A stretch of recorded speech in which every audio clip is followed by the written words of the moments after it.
What is shaking, everybody? 2025 Blue Note Tone Poet lineup is here. Bro, I've been listening to music all freaking day. All I've been doing is checking out every single one of these records, listening to the tunes, taking my notes. It's been freaking awesome, dude. How about you, man? When do you sleep, Jason? When do you sleep?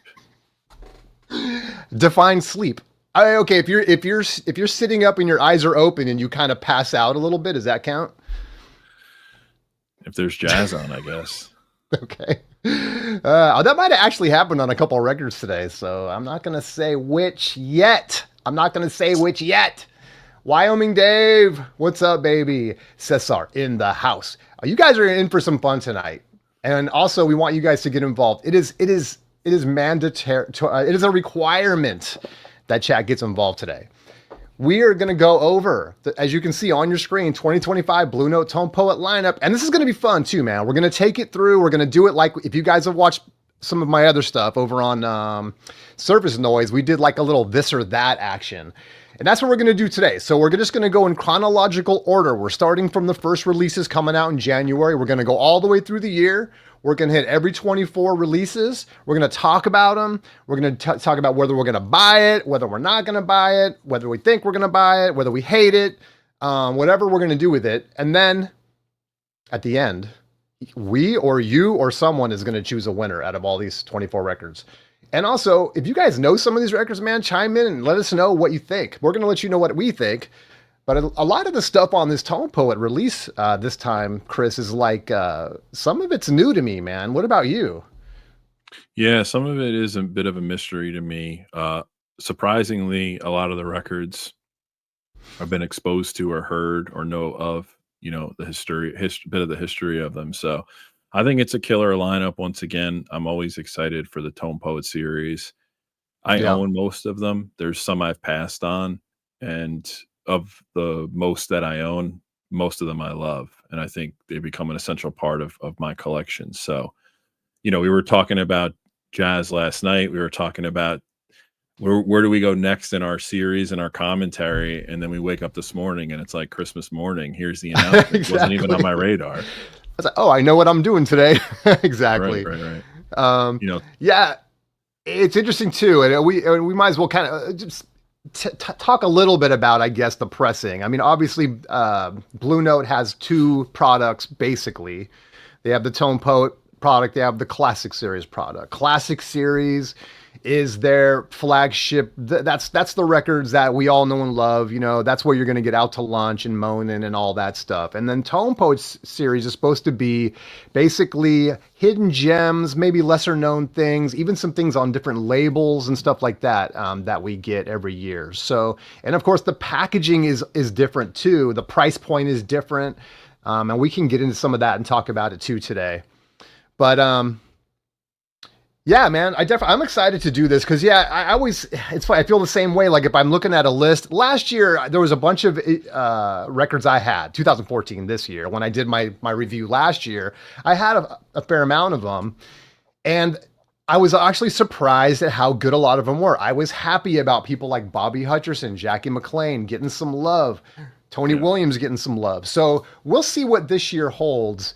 And so yeah, we're gonna go through this. Basically, what we're gonna do is we're gonna go through this or that just for fun. We're gonna talk a little bit about each of the records, and then if there's a tiebreaker or something, you guys are gonna need to help us out. You guys are gonna have to help us out because we have to move forward somehow, some way, and we don't want fisticuffs between Chris and I. So we have a great relationship going. So yeah, well, Jeremy, it just went out this morning. I think this Tone Poet series and the Classic series is extremely important. I think it's good to have this music in print. I really admire what Don Was is attempting to do and has successfully done is keep these classics in the mainstream, and really stepped up the pressing qualities. I know the classics for me, I've had some issues with. Tone Poets have been pretty flawless, but bringing them at a price point that people can acquire them at, and having the series with the Tone Poets, like you mentioned, being like less second tier as far as popularity, but not quality, and really creating a message around that series has been really cool. It's definitely opened my eyes to a lot of artists as sidemen or had me investigate their solo career. It's opened up a lot of releases that don't necessarily make those typical jazz lists that everybody kind of publishes, and it's the same stuff over and over again. So I think it's great. I think we need more of this from a lot of labels in and out of jazz. I think the jazz community's done a great job with it. You know, you have the OJC, which sometimes overtakes the Tone Poets, in my opinion, just from, title quality of everything that Acoustic Sounds has done and Analog Productions has done with Verve and with Prestige. So it's really great to see it. Even Impex doing some of the Columbia stuff, right? All the bases are kind of covered. I hope that more genres and more labels pick up on this model and put out affordable, all analog, high quality reissues, because it's needed. It's needed. Yeah. And not everybody can go out and get an OG or a second pressing, or, they get expensive. So for the trade-off there and what you can spend to really round out a collection with multiple, albums, it's a nice option to have. And for those that have those originals, you really want to geek out, it's fun to go into a shootout. It's fun to talk about the pros and the cons and the comparisons. There's a whole nother space for collectors, that want to investigate that. So this isn't a bad thing that these series are around. It's extremely, extremely important to preserve the music, and that's what this is all about. Right. And I think sometimes some of the feedback might be that some of these, this is kind of feedback for on a lot of notes in the vinyl community, like, Record Store Day is another one, right? Where it's kind of like, we're excited for it, but are the records that I want to see, are they actually getting pressed? And so with the Tone Poet and the Classic series could be similar for jazz fans. It's like, are these the Tone Poets we really wanted and needed? So, but like last year when I did it, I think I picked half of them. Half of them I thought were great. That is a great, I mean, if a series comes out and I'm going to grab half of them, I'm more than happy. So we'll see what we get on this one. Anything else before we jump in on this, Chris? Not yet. I think I have some comments just about how they're going about releasing this. Some concerns on how it impacts the consumer and a little bit of the vinyl community in regards to stores and whatnot. So I really want to know if everybody is excited. I mean, I'm always excited for these announcements, even if the titles are subpar in some years. I still love the journey of discovering stuff that I haven't heard or haven't heard enough of, and kind of owning it and having a lot of the series at my fingertips is a great thing. So I wonder how the public feels. I haven't seen much reception to it yet. We lost your audio, Jason. I agree, dude. I totally agree. I hope we can get into some of that too in the chat today. One thing we might, before we jump in, I guess we should talk about, because it comes up in Q1. And so there's really kind of a Q1, Q2, Q3, Q4 going on this year. And there's a Tone Poet audiophile, or the Tone Poet Society, which is funny, Tone Poet Society exclusives, right? And so the first one has been announced. The other three have yet to be announced. But what do you think about that? So we're actually getting 4 extra titles this year. Yeah, I love subscriptions. I think if they're curated properly and done well, they have great value. I think what Analog Productions has done with the A75 is great, even though I don't love all the titles. The OJC has been great. Verve Acoustic series has been great. Prestige, I can go on and on. I think what they're doing with the subscription, for someone like me who's going to want most of these, if not all of them, I think it has a lot of value depending on which package you choose. It's good for the consumer. So there's some perks there. You do get a discount if you buy up front. The only ones that can buy those limited presses every quarter are people who have a subscription, and they're limited and numbered to 1,000. So there's going to be collector's items and probably some pretty cool titles. You get the release 2 weeks early. I can imagine that there's going to be a lot of content creators who want to do reviews on these records that'll probably jump in the boat here. You shouldn't have told me that. Yeah. Is that on every single release or just on the quarterly releases? That's on every single release. You get it 2 weeks early before shipping. Okay. Yeah. Well, I, let's I got save some of this, but yeah, go ahead. I don't want to reveal everything at the front, but yeah.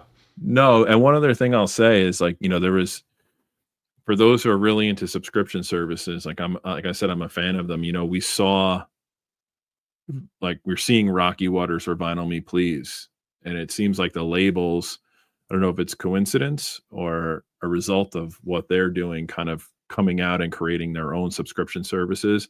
And this hasn't really been announced or talked about much, but I saw that Verve and Impulse are going to be doing a monthly subscription series as well. And Uh-huh.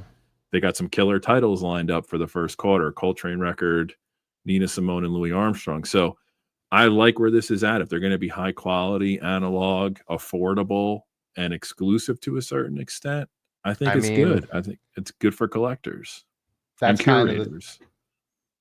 exclusive. I think is kind of hitting the nail on the head. I mean, that is just a huge perk and a big.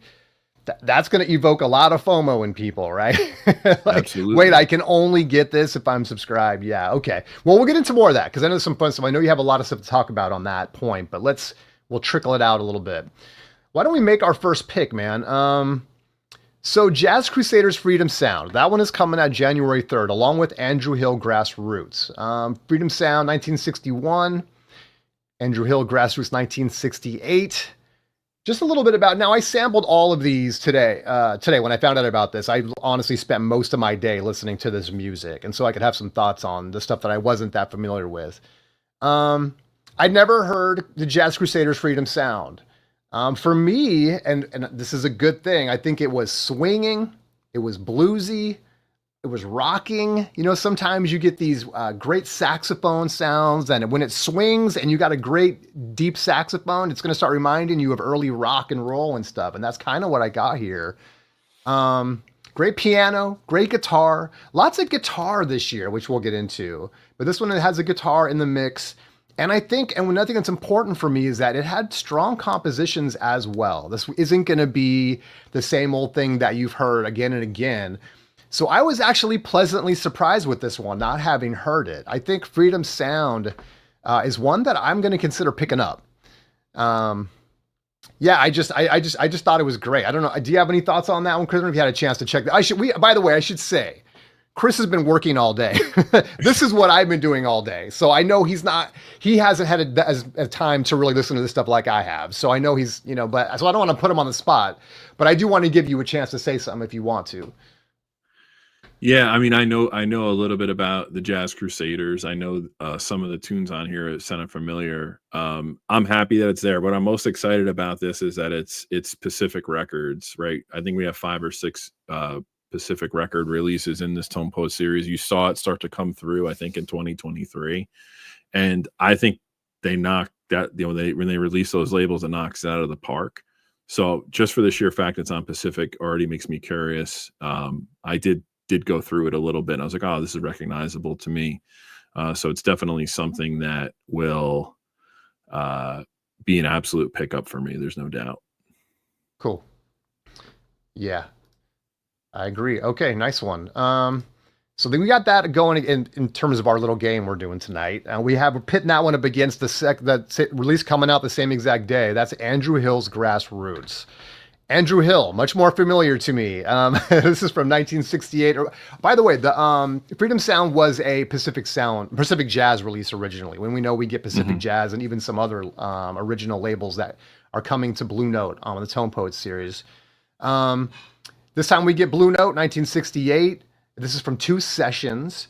And again, this was very similar. I think this one's very bluesy as well. This was a great date. Another record with strong compositions, which again is always going to be right up my alley. Like I need some composing. I don't need just a little something leading into a bunch of solos and having that over and over and over again.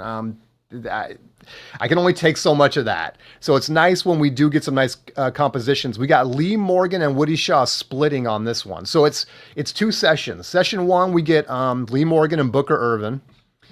And then on session 2, we get Woody Shaw and Frank Mitchell. And then we got a guitar on here as well. So we got Jimmy Ponder on guitar, and then Ron Carter on bass and Idris Muhammad on drums. So For me, that those are all win-win-wins, and they actually come together really strong on this record, I thought. Yeah, I'll just keep it simple. Just give me all the Andrew Hill, whether it's the Yeah. classic series or the Tone Poet series. Like I this would probably be an unpopular choice, but when they do these Blue Note reviews, I think they should consider doing an Andrew Hill one. I just don't know how marketable it is, but he, to me, this is the, well, spoiler alert, to me, this is the clear cut winner in this round, in my opinion. Like, because I just want all the Andrew Hill all the time. Yeah. TJ in the comments brings up an interesting point here. The subscription. I don't know if you can highlight that comment again. It feels like a little bit of a squeeze. I see it. I understand it. I agree with you. A lot of these go on discount, but when you do the math on the discounts on the subscriptions and then the access to those quarterly exclusive and some of the other benefits you get, it's not that much more than kind of holding out. I think the anchor is going to be those 4 exclusives. That's probably why I would consider it. They're probably going to be killer titles too. So It's kind of like one of those. I mean, is the subscription, is that pay up front or is that a monthly? How do you pay for that? you can do, there's 4 options. There's tier 1 through tier 4. And tier 4 would be paying all up front. That's where you get like a $200 discount on the year. And then if you go like down monthly, you can do, so it's all year, 6 months, 3 4 months, and then 12 1 month. So they broke it down in those intervals, and there's just different pricing discounts for you can sign up month at a time. You can do the quarterly, you can do the 6-month subscription.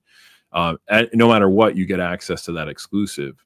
But as you move up in the tier, you get a bigger discount. Then some more like they have like their point system now that they rolled out about 6 months ago. You also get some instant coupons for like 30% off the store on a purchase and stuff like that. So I don't see it as a way where they're trying to price gouge. I mean, the Tone Poets are pretty competitively priced. No one sells them for more. Even indie record stores that you go into, they're all around $39, $40. But to TJ's point, you see it on Amazon several months later or on a bulk site on discount. Yeah, it happens. That is the one thing, right? It's kind of like, because well, that's what I was thinking. And I'm glad you talked about that. They have the different tiers because, yeah, it can be kind of a hardship sometimes for people to come up with all the money at once, right? And so I can see why people might want to wait till they come out. But now knowing they have the different tiers, that definitely kind of hopefully serves everybody. But that's a great point, though, man, is that you will see these on sale on occasion. And so are you going to be bummed out when, like, you see it for $20 on Amazon or something? Yeah, but I'm going to have it 2 weeks before you if I sign up. Exactly. Priorities. Okay, so we're taking Andrew Hill on this one, right? Yeah, I think so. Unanimous. All right. So then we're in February, and we get 2 more Tone Poets. We get Dizzy Reese, Blues and Trinities is the first one. So, and then I'll talk about the second one when we get there now. But so Dizzy Reese, Blues in Trinity. This is one where, sorry, let me just bring it up here because in case I need to talk about. Yeah, so you got Donald Byrd on this one. That's real nice. You got Art Taylor on drums, Terry Shannon on piano. You do have a sextet here. And honestly, on this one, having played it today, I would probably pass on this one. It's in a way, it's just kind of like not my. Oftentimes I say not my thing, and sometimes what I mean by that is it's not my thing, and sometimes I mean I already have so much of this that there's not enough really new for me to want to. I just won't play it, just other stuff that I'll end up playing. So whatever it is, I don't know. It could be the tempo. It could be anything. It could just be the tunes. It has great playing. We got Donald Byrd. Terry Shannon is fire on here as well. This wasn't enough to grab me and say like, buy me, and so when you start having and again, I'm not a completionist, so I'm very selective about the kind of stuff I buy. And I'm probably going to pass on this one, man. I can see that. I'm definitely not going to pass on this one. So they did a classic release of Dizzy Reese, and it turned me on to his catalog a bit, and it's hard for me to pass on something that Donald Byrd's on, late 60s, late 50s, early 60s. So just on that, without really knowing much about this record, I'll probably go for it. Got it. So now, if it comes down to Andrew Hill over or Dizzy Reese, you got to go stick Andrew, with the right? Andrew Hill. Yes. On this album especially. All right. Sticking with Andrew Hill. All right. So second February release, February 7th, we get Up and Down, Horace Parlan with Booker Irving. Grant Green is on guitar. As I said, lots of guitar this year. George Tucker and Al Harewood. Sorry, I'm floating like 4 different tabs as I'm doing this, going back and forth. But so my thoughts on this one, 1961, original Blue Note release. And there is this one swings, and I like that. I love, this is a little good pace, good rhythm. That starts taking me into Swingville. I love that. We got Horace Parlan, we got Grant Green on guitar, we got Booker Irvin on tenor. That is a nice little collection of dudes, and they sound excellent on this record. George Tucker on bass. And I'm being 100% honest. When I see George Tucker, nothing comes to mind, but he slays on this. He's very, very good. This is a nice upbeat record, which I like. I don't have to have everything upbeat. Don't get me wrong. We're going to get into some avant-garde and stuff that I love, but for this kind of thing, it's great that it's upbeat and swings. It's easy to listen to. This is a record, Horace Parlan, Up and Down, that I think this would be a good birthday present for someone that doesn't know a lot about jazz. I think this is, this is a nice little easy listening record that's not going to challenge a lot of people. By the time I got all the way through this record, I was really sold. It took me a little bit because it is kind of so accessible. I start to get a little skeptical when I'm listening. But by the time I got to the end, I was like, this is actually really, really good. This actually, and Grant Green is a standout for me. Horace Parlan stands out as a real treat. So Up and Down, I'm definitely going to snag, man. Yeah, this is a snag for me. I was so pumped when I saw this because I know this album.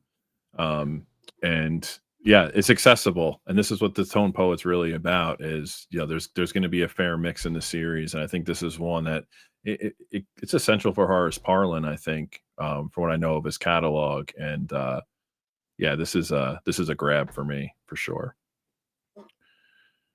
Yeah, that's a great one. Okay, so so we go Horace Parlan versus Andrew Hill now.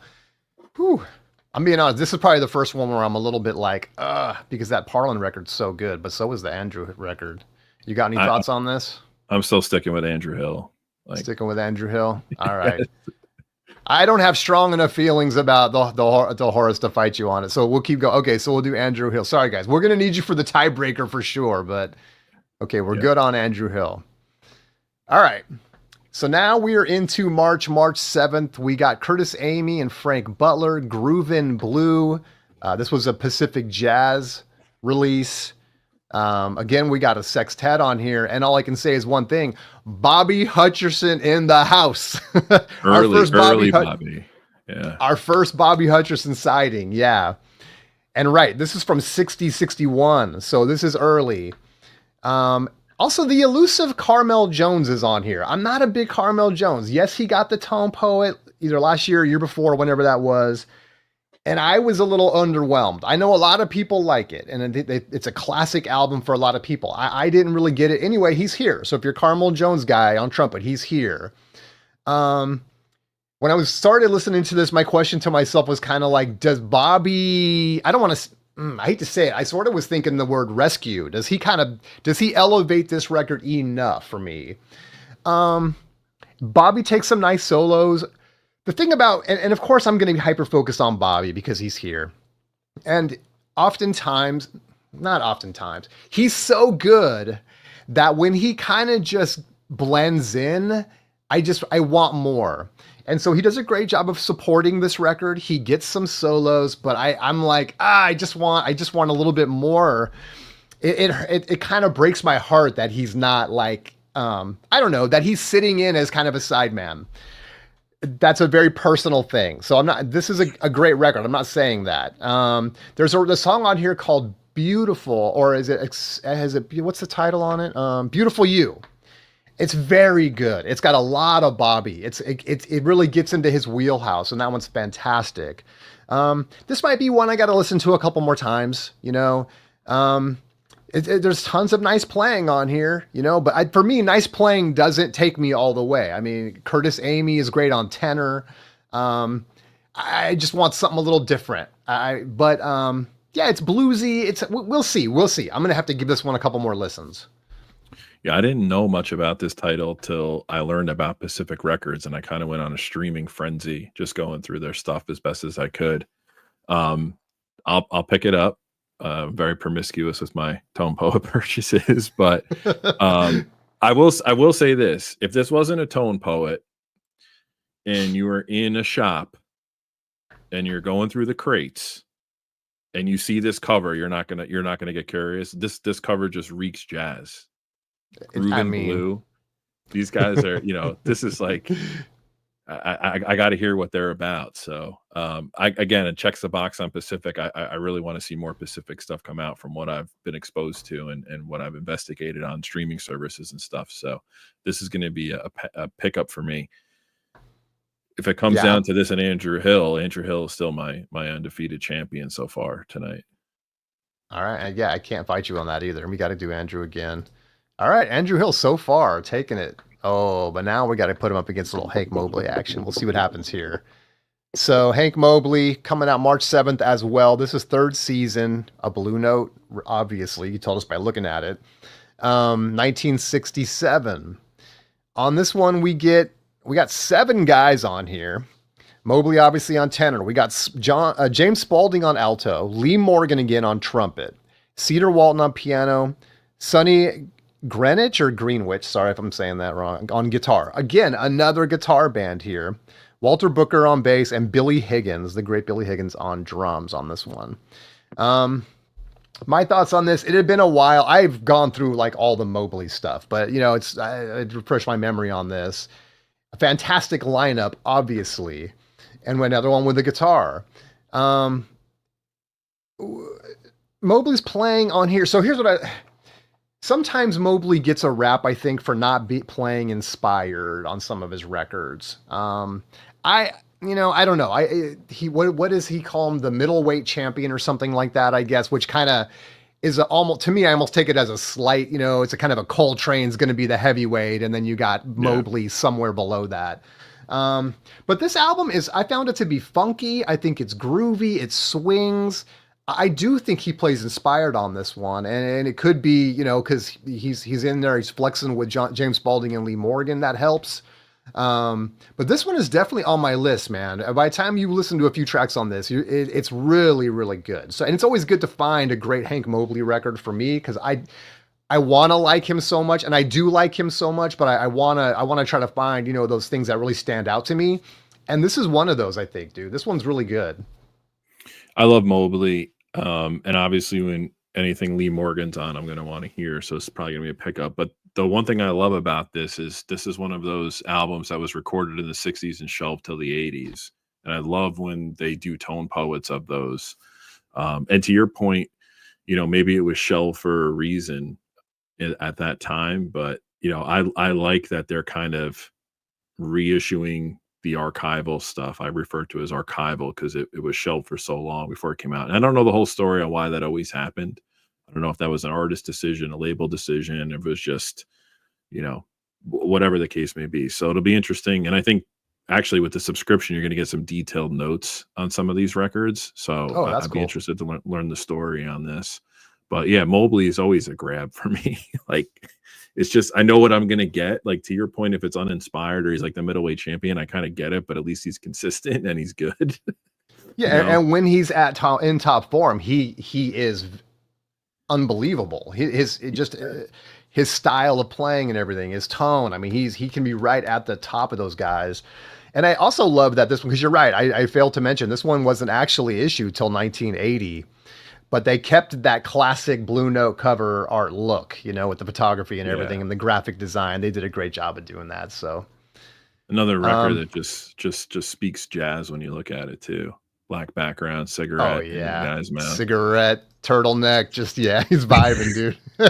So this is a tough face-off for me because I'm like, oh, well, it's tough for me to choose against Lee Morgan in a band. However, Lee Morgan's on Andrew Hill. I'm still going to stick with Andrew Hill this round. uh, well, you know what? Hey, this might be our first tiebreaker, guys, because I gotta throw Mobley in there, dude. I'm just too excited to see a new Mobley album, especially one that we didn't get for it took 13 years for them to release this.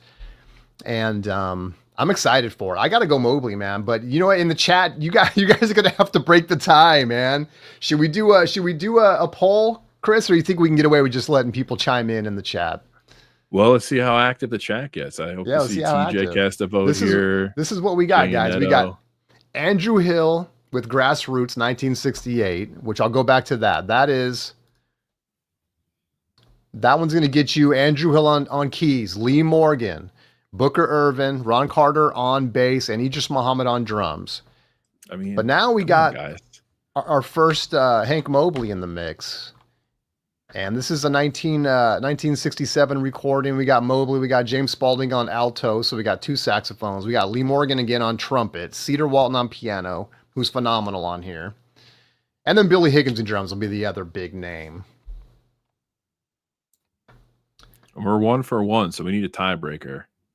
Mobley, there it is. Boom, there we go, Mobley. Well, all right. Well, the people have spoken, and Andrew Hill continues to get disrespected. It's not disrespect, dude. All right, there we go.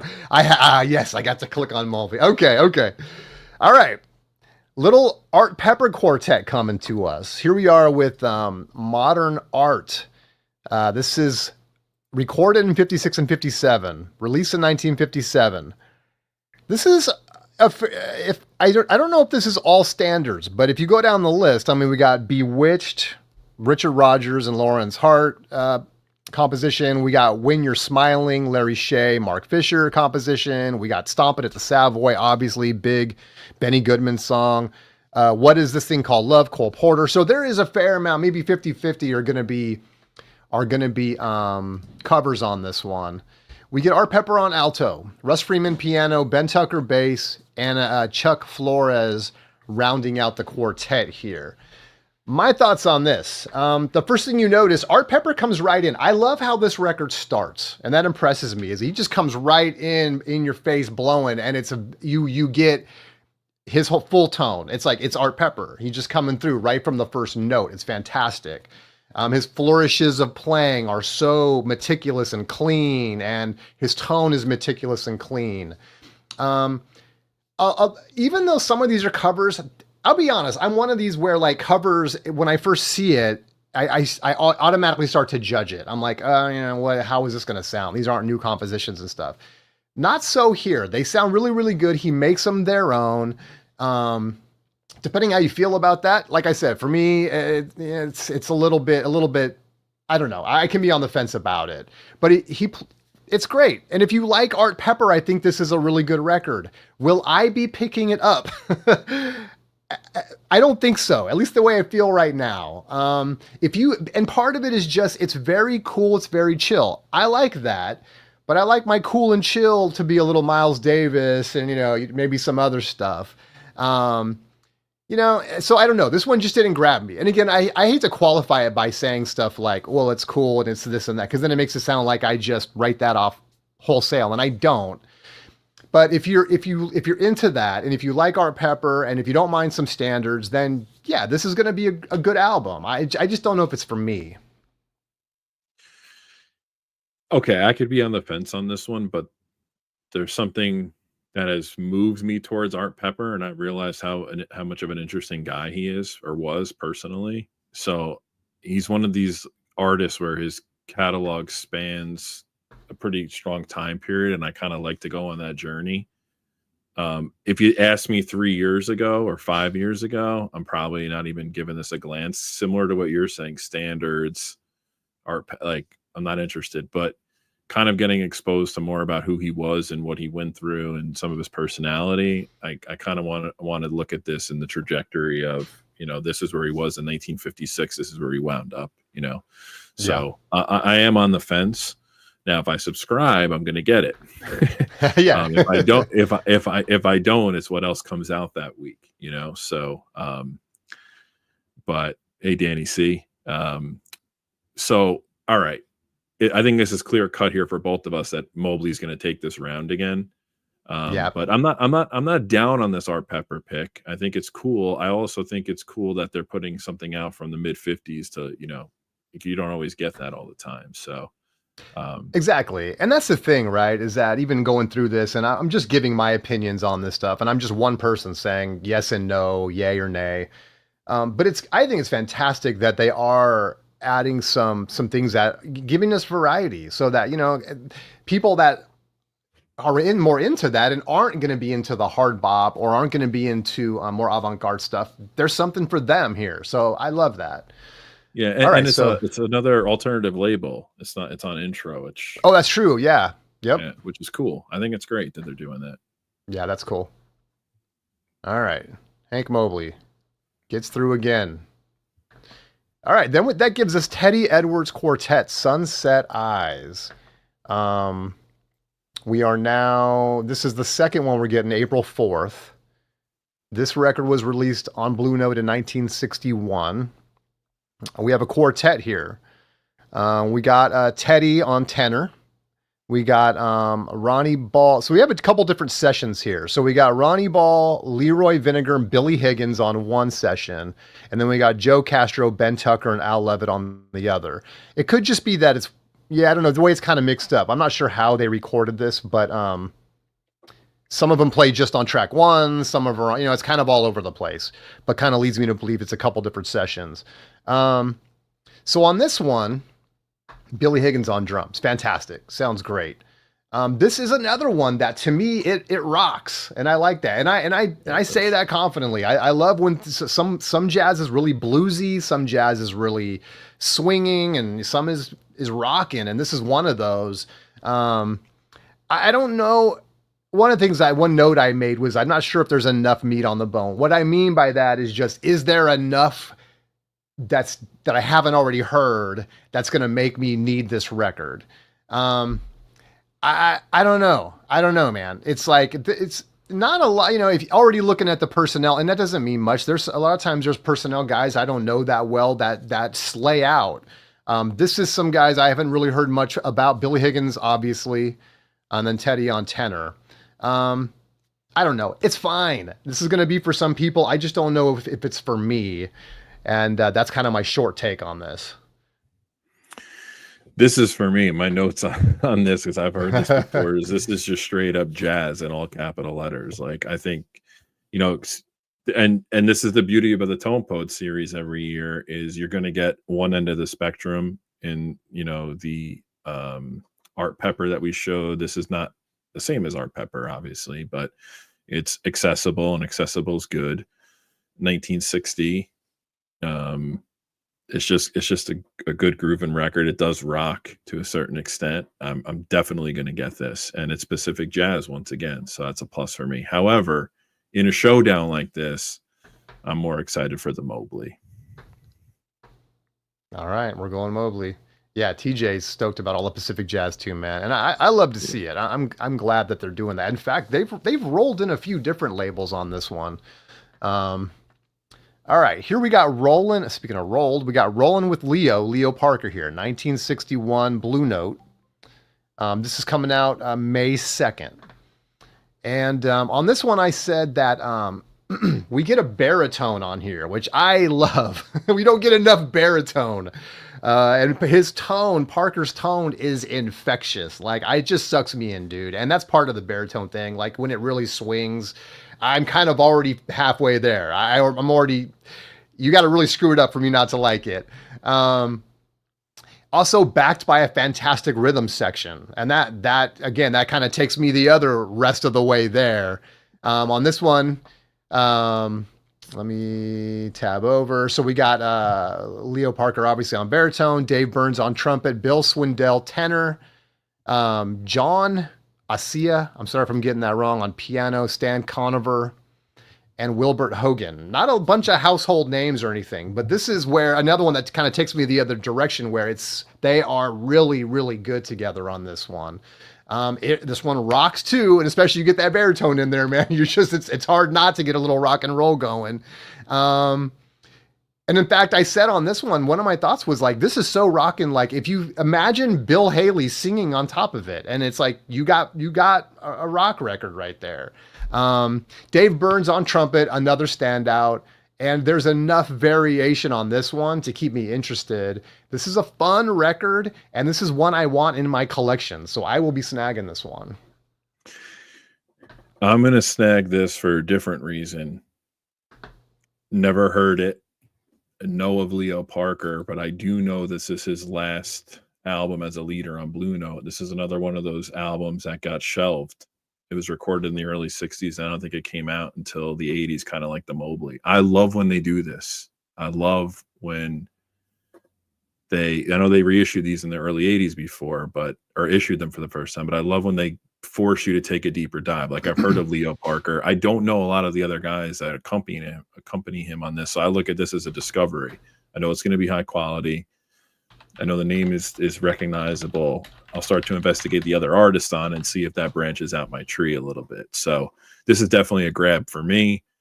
In a showdown with Mobley, it's the popular people's champion on Mobley, but if you ask me 12 months from now, maybe I'll choose the Leo Parker record over it. I don't know. I just haven't heard enough of it, but the Mobley wins out for me here.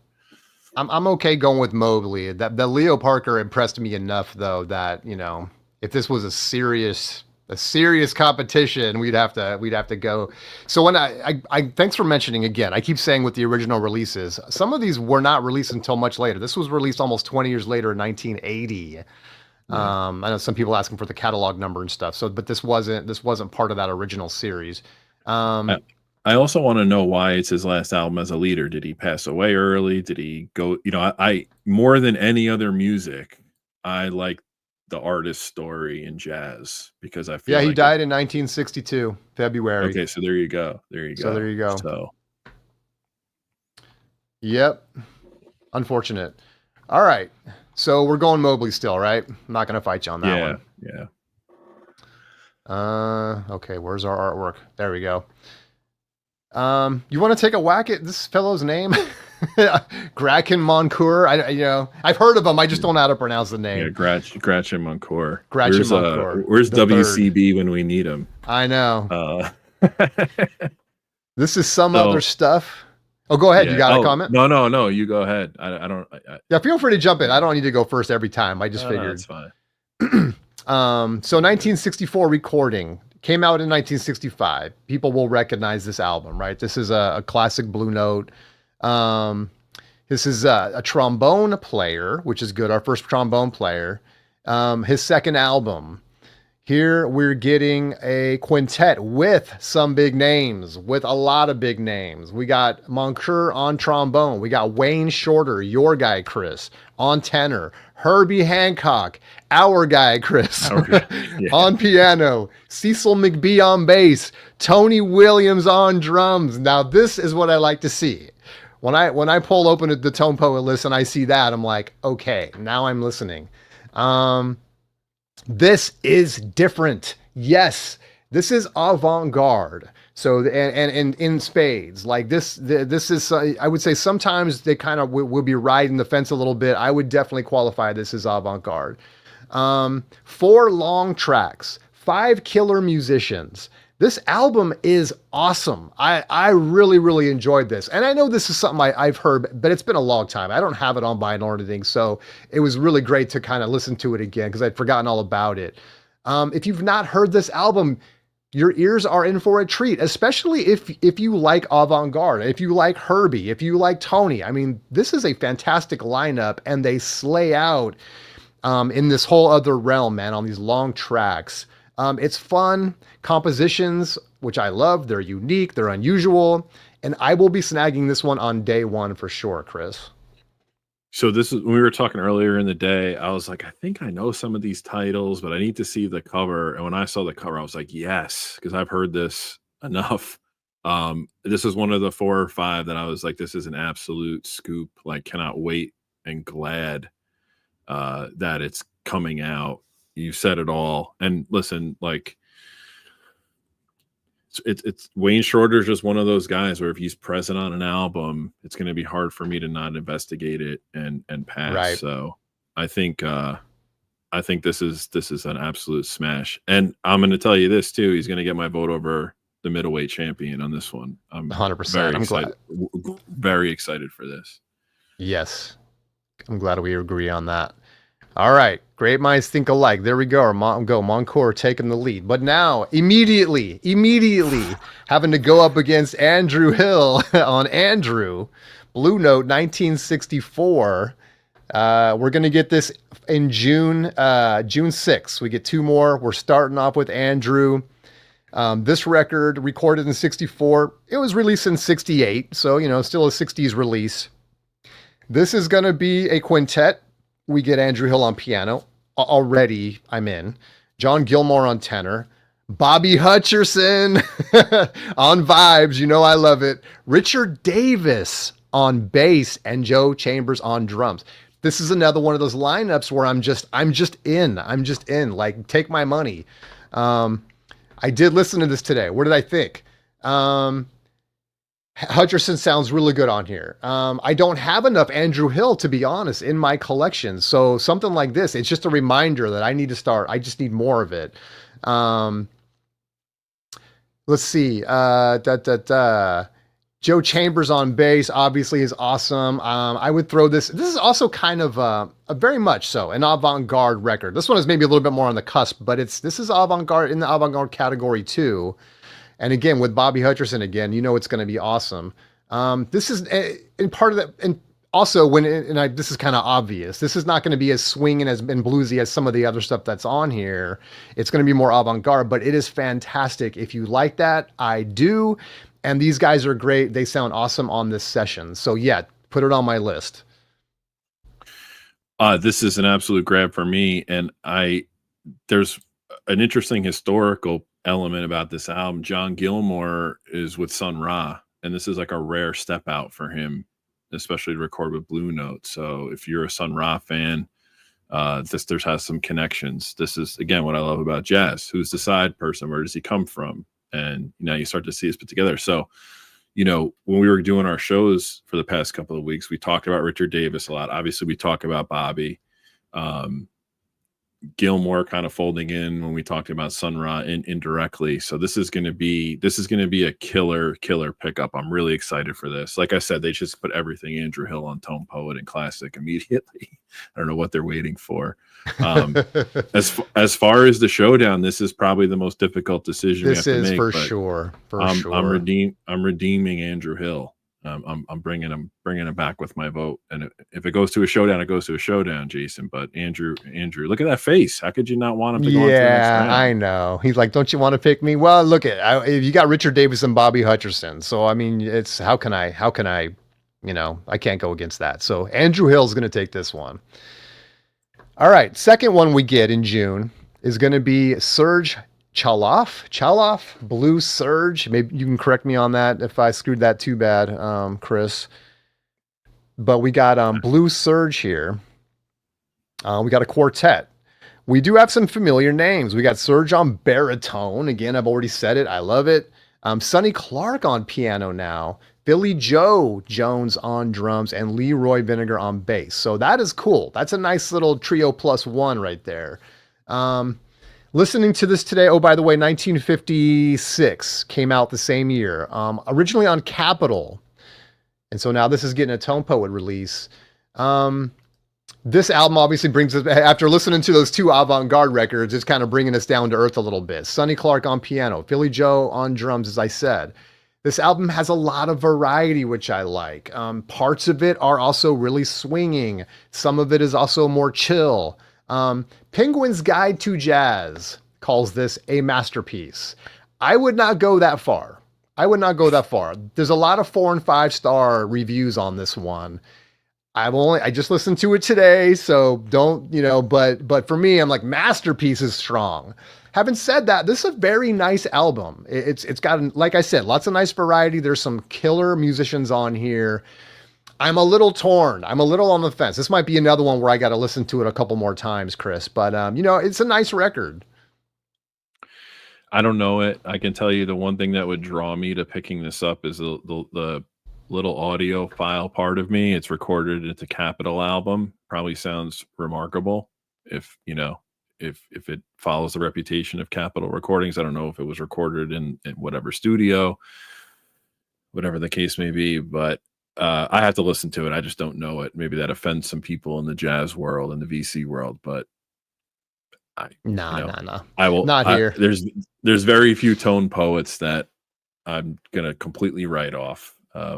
So I'll give it a shot, and it'll probably wind up in the collection, and maybe we'll have to talk about it, that we both like it, or it's just okay. But as far as the vote off, I mean, I think it's pretty self-explanatory. We're going Andrew Hill. Andrew Hill again. So all right. Andrew Hill getting through. Just squeaking by on that one. No. Okay.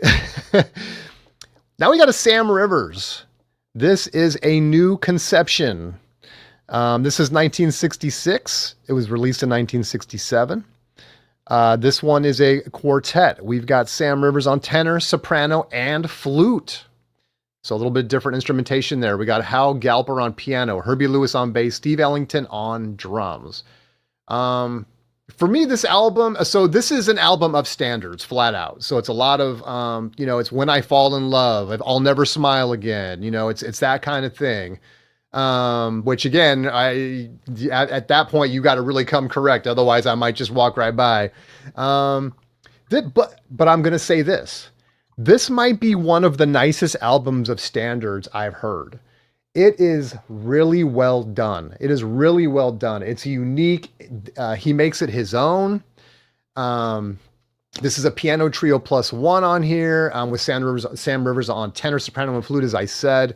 He picks up the flute on Detour Ahead. It is fantastic. It really is good. In fact, to the point where this is on my list. And I think I'm definitely going to pick this one up, man. Yes, it's an album of standards, but dude, this one sold me. It's really good. I kind of fall in line with you on the standards too, unless it's stretched out, a unique take, faster, slower than how you're used to hearing it. I do like Sam Rivers. I do have some of his stuff. It's going to be hard for me not to be curious about this, so I'll pick it up. I can't speak to it like I've heard it before. I think I've heard some of these songs from like compilations and playlists and whatnot. But if you're going to ask me if it's going to be more satisfying than getting this Andrew Hill in its home poetry issue, I'm gonna go Andrew Hill. All right. I was going to accidentally clip on Sam Rivers, but I won't do that because there's no way to go back. All right, Andrew getting the nod. Okay. So now we got some Dexter Gordon. Let's see how he fares against Andrew on this one. So Dexter Gordon, we are coming in. By the way, we're in Q3. We're in July now. Dexter Gordon. This is a 1961-62 recording, 2 separate sessions, 2 or 3 separate sessions. And this came out, again, another late release. And you can tell by that cover, a lot of the records that came out in that era got these, 1980 release. Dexter on tenor. Again, you're going to have a mixed match of instrumentation on here, but some of the big names are going to be Sonny Clark, Kenny Drew, Paul Chambers, Ron Carter, Philly Joe Jones. So some nice players on this one. Willie I plugged Bobo. this one in. Yeah. On a couple of tracks, sorry. Yep, Willie Bobo. Yeah, feel free to mention any other ones on there I didn't mention. So plugging this one in today into the Spotify machine, and Sonny Clark back on keys again. He was on another prior album. Ron Carter on bass, and it's worth mentioning because they both really stand out here. However, I have a cold take on this one. Listening to this record was kind of strange, and sometimes you'll hear a record, and you guys can tell me if you've had this experience where it just doesn't feel locked in. Like they just don't feel inspired, or they're just not in sync. Someone had a bad night. I don't know what it is, but I wasn't feeling it. And it wasn't that we got some great personnel on here. It's not that. It's just something about the date, the compositions, whatever it is, I just wasn't having it. And yeah, I'm just not going to grab this one, man. It just wasn't I'm just taking a pass on it, for that reason. It could be, I don't know, maybe it's me, but I just felt like it just wasn't inspired. So it's hard for me to understand why Tone Poet would pick a Dexter Gordon record to include in the series, and then why I have to pass on it. Um, I always understood this to be a compilation. I didn't know it was like a like sessions that were shelved, I guess, and then reissued lately. I never really investigated the history of it. I think that's why it might feel disconnected or uninspired a bit. But it's, I guess I'm a sucker. I guess I'm their target market. It's hard for me to understand why would they would put a Dexter Gordon release in there and give it so much attention if it didn't have something about it.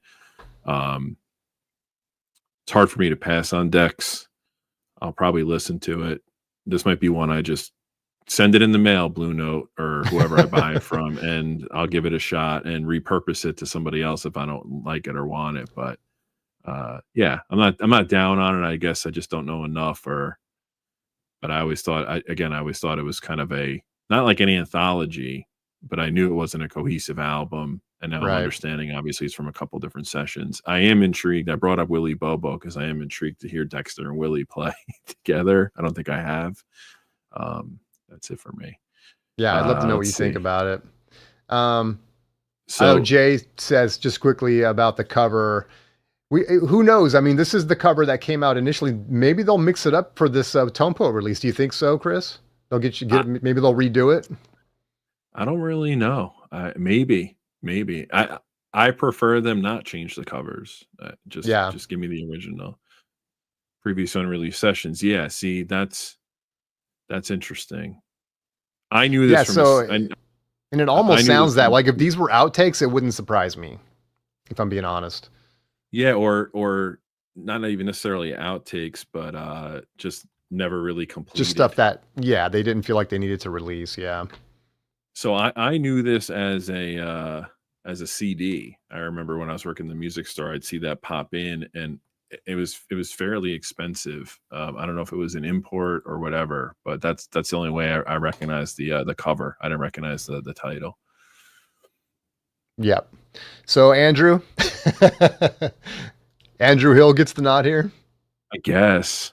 I mean, Oh wow! it's just no. I'm I just didn't kidding. know. Yeah, no. Okay, I was gonna say. Okay, Andrew Hill. All right. Now this one could be trouble. We got Andrew Hill against some Horace Silver. Dude. Here we got the Tokyo Blues, 1962. By the way, we're in August now, August 2025. Jason, We I get want to two. say one thing about August. This might be the strongest month in the calendar. Oh, you If think when you so? see Okay. I have to go back and maybe rethink this, but my first gut was like, man, I can't wait for August. All right. So, No, I love but that. I love anyway, that. yeah, Yeah, it's funny because I was saying the same thing about 2024. I was like, do I really have to wait till like November, December to get some of these records, or am yeah. I just going to try to find one, an earlier reissue or something? So we got Horace Silver Quintet. We got the Tokyo Blues, 1962. We got a quintet here. We got Blue Mitchell on trumpet. Of course, we got Horace on piano. Sounds phenomenal. Blue Mitchell on trumpet, Junior Cook on tenor, Gene Taylor on bass, Joe Harris on drums. So to me, this is the typical hard bop session, and I don't mean I don't mean for typical to sound like a bad word here. It's just that when you put this on, you know exactly what world you're in. Horace sounds amazing. To me, he kind of carries this, and rightfully so. I mean, it's his session, but I mean, this is the Horace show. It's just he plays so good on here. Junior Cook plays well here. One thing about it, and I said this a little bit about the last or a few records ago, is that without Horace, this record feels kind of uninspired to me. I don't know why. And again, sometimes I need to listen a couple times. This one did not immediately grab me. That's the only thing I can say. Horror sounds great. We got some great players here, but for some reason, I just didn't get that cohesive feeling that you sometimes get when you hear a great record and everyone's just gelling in the pocket, and you're just like, yes, and you're vibing. That has to happen in jazz. If one guy's on a different planet and someone else, and stuff, it just does not sound good to me. And for some reason, that's kind of how I felt about this one, Chris. So I don't know what to tell you. Are you muted? Sorry, no. Can you hear me? Yeah. I'm the exact opposite. This is one of the ones I saw, and I was like, "Let's go, finally." Well, even Jay's like, "Yeah, this is the one must-have for me." Yeah, I'm excited for this. I'm so excited for this that this is going to be a tough decision, but I'm campaigning for Andrew Hill for the future of jazz fans everywhere. So I'm going to go with Andrew on this one as well. There we go. All right. Oof. Ooh, so you talked about August, and we do got August is Jackie strong. McLean, Jackknife. Of course, and his album covers are always great. Even when it's just text on a lot of them are like just fonts, but they look so freaking cool. Yeah. This one's no exception. All right. We got a couple different lineups here. So this was recorded September 24th and 1965, and then again in April 18th, 1966. This one didn't come out until 1975. Personnel 1, Jackie McLean, Charles Oliver with Lee Morgan in the mix, Larry Willis, Larry Ridley on bass, Jack DeJohnette on drums. The other tracks, and I don't know how many of these tracks are all on the album. I didn't look, but I don't know if some of these are just on the CD or what, but then we got Jackie McLean again, Larry Willis on piano, again, Don Moore on bass, and then, so it's really the only one. Don Moore is the new bass player, Larry Ridley, and then we don't get a trumpet on this one, on those tracks. I probably just confused everybody. Anyway, two different lineups, two different recording sessions. Jackie McLean, Jackknife. And I love Jackie McLean, so it's, to make a statement like this isn't my favorite Jackie McLean isn't saying a lot. I mean, it's like, I don't, that's just a statement. It's just not my favorite one. It is not a bad record. This is a very good record. Larry Willis on piano is phenomenal. The rhythm section overall is great. Lee Morgan, who takes on 3 tracks here, playing is very, very good. Of course. I mean, it's Lee Morgan. He sounds good. He's in top form here. And so I'm not like over the moon on it. I mean, yeah, I see Jackie McLean's name and I'm just thinking, okay, this is going to be like phenomenal. This is going to just be sitting on my turntable for the first month after I get it. It's not that. I want it. It's good. It's got some great playing on it. It might be another one that I got to listen to a couple more times. And I could actually see myself liking this a lot more after spinning it a few times. But the jury is out a little bit. I'm going to snag it though. It's Jackie McLean. It's a good album. It's just, if it wasn't Jackie McLean, I might be more on the fence. I guess let's put it that way. What do you think about this one, Chris? All right. Jackknife. So I turned off my camera because I ran to get a record or a box set to show. Okay. I'm a little bit cloudy on this. Some of you will remember. So I'm going to show this actually real quick, but Mosaic used to put out these box sets, which if you see them in good condition, they're worth picking up. There's a lot of history on Mosaic. You can spend some time kind of researching them. This is a Thelonious Monk one. I don't know if it was the late 90s, maybe 2000s. I know I was working in a music store as a kid at the time.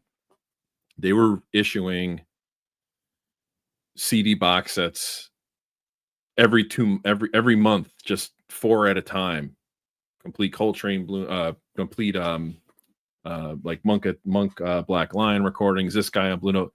There was a Jackie box that came out, and the Jackknife sessions were in that box. And I remember a couple of guys that I learned a lot from as customers coming into the store talking about that, like, oh, this is a big deal. So I've heard of this. I'm familiar with it. I think people are going to be excited about this. This release. But as a side note, anybody, if you're ever at a record show, a shop, and you collect CDs, they're easier to get on CD. Anytime you see the Mosaic box sets, the jazz box sets, you can usually get them pretty cheap, and they look like this. They're all kind of black and white. Really cool stuff. So this is definitely going to be a grab for me. Is it going to beat out Andrew Hill in my want list? It's close because I think just the August stuff is so incredible, but I'm going to still campaign for Andrew in the Tone Poet 2025 run. All right, Andrew getting the nod again. Yeah, we needed a little Bobby Hutcherson on that McLean, man. Then I would have been sold. All right, Chico Hamilton Quintet, Pacific Jazz, 1956. This record was released in 1957. Here we get Chico Hamilton on drums. We get Paul Horn on tenor, alto, flute, and clarinet. We get Fred Katz on cello. We got John Pisano on guitar and Carson Smith on bass. So took this for a spin today. This is very classical. So by the way, so you got flute, you got clarinet, you got cello, and it comes through big time. Like, this is a very classical sounding record. And it's cool. It's a fusion in that way. Like, it's very classical. And I think there's actually a name for jazz classical, and it's not fusion, but there is a fusion generic term going on here, which is actually really, really cool. I love that it's different. I know whenever we get these releases, I love when we get something that's just not, one of 100 hard bop records. And this is not a hard bop album by any means. There's a lot of fun things going on here. And it kind of goes in and out of jazz and feeling very classical and stuff. And it holds its own all the way through there. At the end of the day, I don't know if it's enough for me to pick it up, but I loved listening to it, and I think it's cool. I think it's cool that it is so different. I was hoping, if we're going to get Chico Hamilton, can we get an early Eric Dolphy sighting? But we didn't get that. We got this instead. So, but yeah, so, I don't know if I'm going to grab it, but it is a nice album and it's different. I respect it for that. I don't know it at all. I have been exposed to Chico Hamilton. It checks the box as I don't know it. It's Pacific Jazz. It's a tone poet. I will probably investigate it before, but in all likelihood, it'll probably wind up on my shelf at some point. So, but I can't really comment on the music too much. I didn't get a chance to really sample it. Yeah. Guess what, though? Andrew Hill is moving on to the next round. Andrew it's Hill an moving Andrew on. Hill. It's an Andrew Hill 2025. Andrew Hill is deep into September now. Okay. Now we got Don Cherry. Yeah, we got to warm up the fingertips for this one, man, because it's like we got Don Cherry here. Always love a Don Cherry sighting. We got a quartet here. We got Don Cherry on cornet. We got Leandro Barbieri, tenor saxophone. Henry Grimes on bass. Edward Blackwell on drums. This was recorded in 1965 on Christmas Eve and released in 1966. This one was a Blue Note, obviously, originally when it came out. This one, I was very excited to see this, that it has one track per side, because I'm like, oh yes, I want the long extended, tell me a story. And it is. This is basically two suites. So we get a nice long track, on both sides, a collection of suites kind of a thing. This is avant-garde treading on new jazz, and free jazz rather. And I think they actually call it free jazz. Yeah, it's free jazz. There's free jazz and then there's free jazz. This is hanging on to avant-garde a little more for me. Meaning it's still very cohesive and it's very listenable. Which I enjoy. And don't take me to say that means that all free jazz isn't listenable. I'm just saying, for me, this is going to be, if you're on the fence because you're like, this is free jazz, it's not, this is more avant-garde. Obviously you're going to expect that. It's Don Cherry. Most of his stuff is going to sound that way. So if you're into Don Cherry, you know exactly what you're getting into. I really liked this record, man. And it was, I wasn't able to listen to both sides in full today, but I listened to enough of it to know I am picking this one up. This is exactly what I need on occasion. Like when I'm in the mood for something like this is the kind of record I will go to.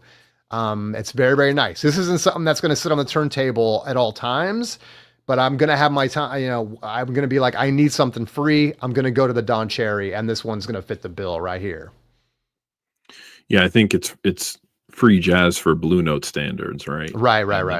That's not an insult. It doesn't. I don't read into that too much. It's just when you think about, I guess this record. I know this album. I was very excited to see this. Don Cherry is a hit or miss for me. I'm very selective on what I listen to by him, but this is one that's going to be on the turntable. If you like, in the Blue Note sphere, I guess, if you like Cecil Taylor's Conquistador, to a certain extent, The All-Seeing Eye by Wayne Shorter. What else? Andrew Hill Smokestack. Dolphy's Out to Lunch. I think there's some others too on Blue Note that are probably like in this, I don't want to say genre, but in this style or listening space. I think you'll enjoy this. So I'm really pumped for this, because when I got into Don Cherry, I got into Don Cherry way before I should have heard Don Cherry. It's like when we talk about on our stream, like, you can like Coltrane, but don't go to a Love Supreme. It's going to be bad for you. It's not going to be the right fit. It's like I was the wrong message. Yeah, I was exposed to Don Cherry, not really understanding what jazz was when I was a kid, and I was like kind of turned off by it. Then I came back to it as I got into other music, and I've learned to appreciate him a lot more. So I'm really pumped this is coming out. And for you and me, one track each side on a 33 RPM, like that's heaven. Like we're in jam band territory. We're in experimental territory. Absolutely. So, now this is a tough one for me. This is tough. Pick. I'm gonna let you go here. I'm gonna get this Don Cherry. There's no doubt about it. It's probably my top 5 favorite releases in this lineup. But there's no way I'm gonna play this as much as I played an Andrew Hill record. So right. Again. All right. Desert. If you were on a desert island, you could only take one. You'd be rocking the Andrew. Okay. One other quick thing about that Cherry record, I'm pretty sure that's his first release on Blue Note, which is cool that they're doing his debut. I don't know if that's accurate. I think it is. Somebody can double check me. Yeah, it could be. I don't see it immediately, but yeah, it could be true. Okay. Danny coming through with a third stream. Yes, of course. Classical and jazz together, third stream. So that's what we got on that other record.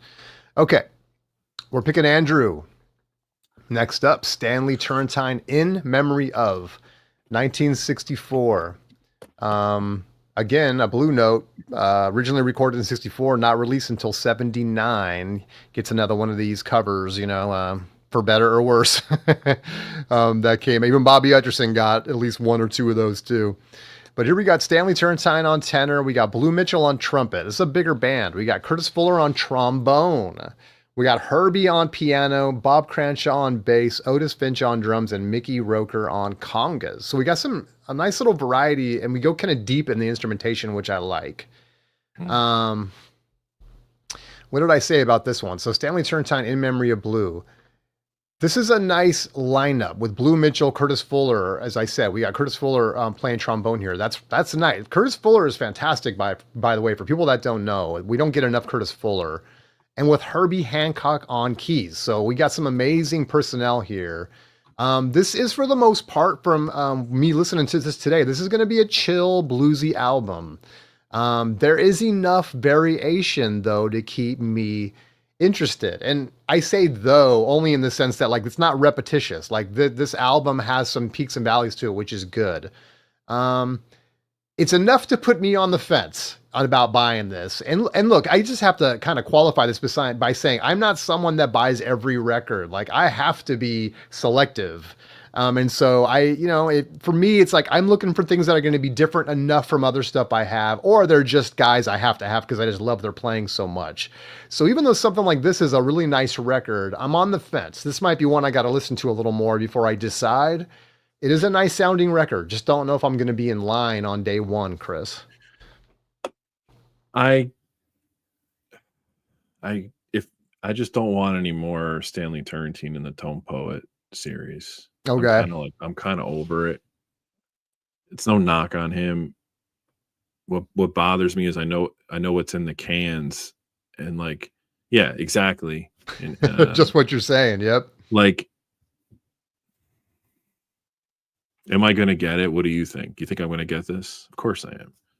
But it's like so many things that they could be putting out, or maybe they're just getting it over with. I don't know what the strategy is. Maybe the tapes all Yeah. sound really good because they weren't used a lot. I don't know. I don't know why there's so many Tone Poet issues for him. But I know I sound disappointed and arrogant about this and annoyed. Like the Tone Poet series is exclusive for my taste. It's just like, No, but these are our opinions. I don't think no one thinks that. I think it's just we're putting our own, put another. We love this stuff, right? This is our opinions about this. Put more Andrew Hill out. Put a second Don Cherry record. I think he only had one or two others on. Like, I don't know. It's a little. Well, that gets into what I was saying, like at the front, which is like, are you disappointed? And the thing is, they tell us everything that's coming out for next year, right? If you see something like this and you didn't get something you really wanted to see, guess what? You got to wait another year before you even know if they're going to issue it for the next Tone Poet series. You know what I mean? And so, yeah, it can be a little disappointing when you don't see guys that you're kind of like, why are we getting this when we could have got that? On the flip side, though, there's two other things to think about. We don't know what these quarterly issues are going to be with the subscription. That's true. Title is killer. Who knows if they're probably going to have to do a big name, especially in Q3 and Q4, if the subscription doesn't take off with a lot of people in the first two quarters. Just playing devil's advocate, you can say the same thing about Bobby. There has been a chock full of Bobby, Tone Poet, and Classic issues within the past 3 years that have come out. Maybe people, meanwhile, there's stuff Lee Morgan hasn't been reissued that they're going to put out. And when they do reissue it, they put it in the review set. So you can't appeal to everybody, obviously, but give ST a break. And with that, I'm going Andrew for president in 2025. First of all, don't ever say that about Bobby Hutcherson. I was just playing devil's advocate. I said the disclaimer. I don't agree with that. Blue Note's watching, dude. Don't give them any ideas. We need the Bobby. Keep it coming. There's still a few that they need to get to. Okay. I'm biased, of course. All right. Andrew Hill getting the nod on that one. All right. Ooh, speaking of Bobby. All right. Here we go. Get hype. Get hype. This is one of if you are a Bobby Hutcherson guy, this is one you've been waiting for. And this is Montera, Blue Note, 1975. Big band on here. Lots of personnel. I can't even go over everybody. Ernie Watts on tenor. We got Eddie Cano on piano. Again, these are going to be a lot of guys that I'm not that familiar with. These might be later guys. These might be guys that are specific to this record. But it's a lot of personnel, and it's a lot of names I'm not that familiar. Just percussion guys, there's like 7 of them. So that tells you something about this record. This is going to be, let me get into it. So Bobby, 1975. This is funky. This is sort of I would call it sort of fusion-y. We don't get like electric stuff that it's not like there's a guitar coming in or anything like that, but it's a little fusiony to me. There's a lot more going on here than just traditional jazz stuff. It's a big band. They sound great. There's a ton of mixed styles in here. But at the same time there's all this personnel and all these different things going on. It's very cohesive. Thank you. They got it right on this one. This is a great one, man. And I've been waiting for this, and I know a lot of people have. Obviously, I'm going to snag it. I don't know, so much I can say about the music, but it's just, this is going to be a lot. It's just a lot of different things. This is Bobby in his element during this era. And if you know, and this is a very good one. So I'm so happy this is getting a release. This is a grab for me. I also like the fact that it's a 1975 release, like a true 1975. I like that they're trying to stretch out the time period where they're issuing this stuff. We're going back to a Capitol release, I think was 1956, in the same series in the same year, getting a completely different jazz sound in 1975. I knew you were going to be psyched for this. album. For a second, I had a heart attack. I thought this was the record they reissued in the Blue Note review too, and I was going to be upset. But then I realized I have my titles mixed up, and the album covers are completely different as well. It's going to be a grab for me. I'm excited about it. It is a big band. I think they're all over with the instrumentation, a little electric piano thrown in there. I'm a sucker for that in the 70s. Yes. The only downside to this release is that I'm still voting for Andrew Hill this round. Oh, all right. So we need a tiebreaker. We need a tiebreaker, guys. All right. So I'm not even going to. Okay. So we got Andrew Hill and we got Bobby Hutcherson Montera. First of all, Bobby Hutcherson Montera, a phenomenal record that we needed. We needed. So cast your votes, please. If you're watching this right now, don't be shy. Who is it going to be? Who are you picking? We're not judging. Andrew Hill or Bobby Hutcherson. Just remember, this is the Spins Vinyl channel. And, you know, if someone accidentally falls out of chat, I don't know, they might accidentally get blocked or something. Don't take that to mean that just because you picked Andrew Hill. Somebody give us a vote. I'm going to have to break out the... Anyone? What do you think, guys? Is it going to be Andrew Hill or is it going to be Bobby Hutcherson? If the gallery doesn't cast a vote, there you go. Jay knows. He knows. Hutch. You know what? He needs to be booted. And there's Danny with Andrew. All right, he's got your back on this one. All right, we need the tiebreaker. Who's it going to be? Come on, guys. The Hutch that we need. So don't. I know my guy Chris sitting here saying we don't need all the Bobby Hutcherson. We do need all the Bobby Hutcherson. Oh, okay. All right, there's a tiebreaker. Oh, you guys breaking my heart. Lots of love for Andrew today, man. Lots of love for Andrew. Okay. I just couldn't let it go without a fight. All right. Duke Jordan. Flight to Jordan. Here we are in November as we're kind of rounding third here on this list.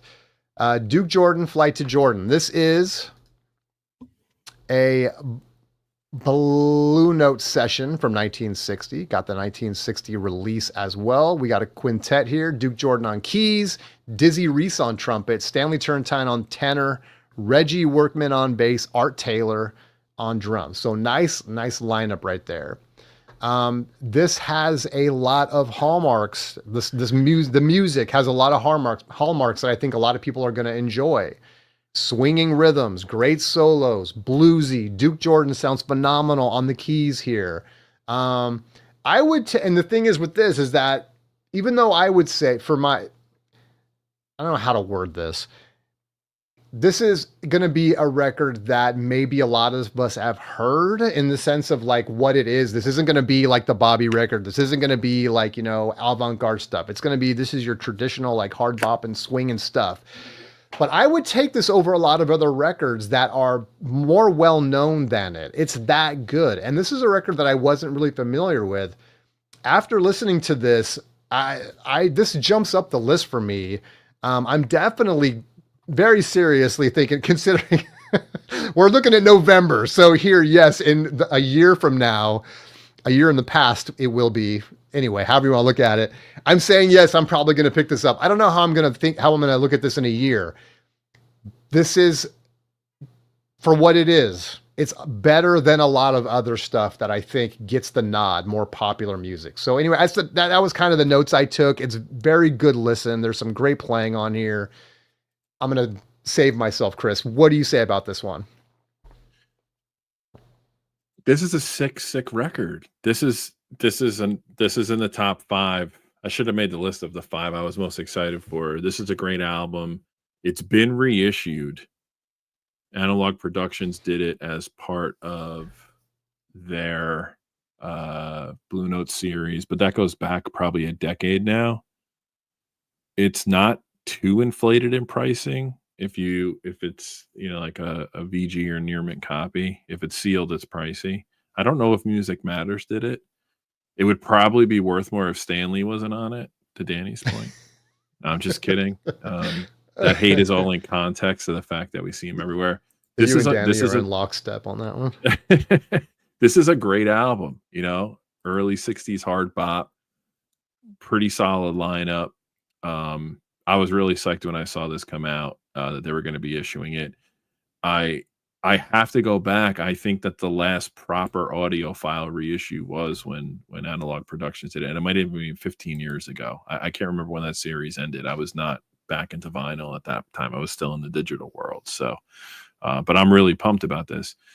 Unfortunately, for Mr. Duke Jordan, he's up against Andrew Hill, the People's Champ, and Andrew Yeah, Hill's it's going to tough. advance on. But that's not. This isn't a. This is a if there's such thing as a moral loss for Duke Jordan, he's there, because if it wasn't against Andrew Hill, he beats most of the other releases out tonight. So, Yeah, very nice album, Flight to Jordan. But and you are up against what they did Andrew. with November was pretty cool, I would say. Yeah, yep, absolutely. So what they did in November is we got Sheila Jordan. Of course, they were Sheila and Duke were married for a time. And I thought that was cool. Yeah, so we got a blue note here of Sheila Jordan. And this album is Portrait of Sheila. This was recorded September and October of 1962, released in 1963. And this is a guitar trio plus. We got we got some guys playing guitar, bass, and drums, and then we got on the vocals we got Sheila Jordan. So this is cool, man. Now, when I first saw this, I thought, all right, like it's cute what they're doing. I hadn't heard of full disclosure, had not heard of Sheila Jordan, and so kind of went into this not expecting a whole lot. This album has her singing on standards. I mean, I think it said 11 to 12 are all standards. Another one was written maybe for this record, but this is effectively going to be her singing standards. Her voice, which is what matters here, is fantastic. It's fantastic. This was so surprising to listen to. Her voice is going to be like, if I was going to use two categories, this isn't a bad thing. My thought was it's not a powerful voice. That's not bad. Neither was Sinatra. It's smooth. It's fun. She has one of those very upbeat kind of vocal styles. This is a really, really fun session, and they do a really good job on these classic tracks that she's singing. They're all top-notch selections too. The selections of titles that are on here are very good. So it really serves her well. This is one I'm picking up, man. And I wasn't thinking that going into it, but after listening to this, man, this is a great vocal album, Chris. I'm not a big jazz vocalist. Between this and the Don Cherry are probably my two sleepers of the series that I know about. This to me is like, I wish I could have been in a club in 1962 or 63 on a Friday night. I walk in and she's playing the late set, and I go through 2 packs of Camel Lights and a quart of bourbon and hang, because it's just cool. I feel like it's a record that you can enjoy and kind of get into. It's a simple record, but it's extraordinary at the same time. But it's also one of these records where if like you're entertaining people, like you could throw it on. And it's just like cool. It's just like a cool vibe. This record has a vibe to it, and I don't use that often, but it does. Like I can feel myself, similar to when we spoke about Mal Waldron and The Quest and how you're in that atmosphere. You put this on, and I feel like when it goes on the turntable, the lights are just going to dim on their own. I'm not even going to do it myself, and there's going to be smoke filling the room, and it's just going to be like I'm at the show. Like I'm surprised that they chose it. I think it's cool what they did for the month to have the two of them together in the same release, her and her husband. I've never heard this album. I've heard her stuff and probably songs off this album. This is going to be a definite grab for me. And again, for me to get out into the vocal part of the jazz world, it has to be very specific. And this hits that mark for me. So I'm pumped about this. I'm glad to hear you say all that, man. I mean, it's like I'm okay. I have a little section of my vocalists. I'm good with vocalists. For me, it was like not having heard her. I was kind of like, what's this going to be like? But you said there's a vibe. Yes, there's a vibe. You said it's a sleeper pick. Yes. Every once in a while, you get one of those picks that it kind of gets you the butterflies going. I don't know about you, but that's how I felt. It's one of those records where it's like, where has this been all my life? And like, I'm not saying like this is the long lost Eric Dolphy, Out to Lunch sequel, but I mean, it's a really fun record and worth giving a chance. So you said it. It's a fun record to have. Yeah. It appeals to people. It's going to appeal to people that you're listening with. It's going to it takes me on a path where, like, if I saw this in the store, I'd probably be like, oh, that's cool, but I'm not going to get it. I'm very selective on my vocalists. It's actually kind of typical. It's Billie Holiday, Nina, contemporary. I love Nora Jones since I was a kid. So I don't really venture out into the other stuff too often. With that said, Mrs. Sheila Jordan, I'm really glad you're getting the nod for a Tone Poet issue, but I'm still going to stick with Andrew Hill on this one. Having said that, I know we just built this up. We spent more time on Sheila Jordan than like anyone else, but Andrew's taking the nod. All right. So now we got Andrew. We're in December. Here we go. We're rounding through. We're coming home. So December 5th, we're going to get 2 Tone Poets. First one is going to be Donald Byrd. Love to see it. This is At the Half Note Cafe, Volume 2, 1960.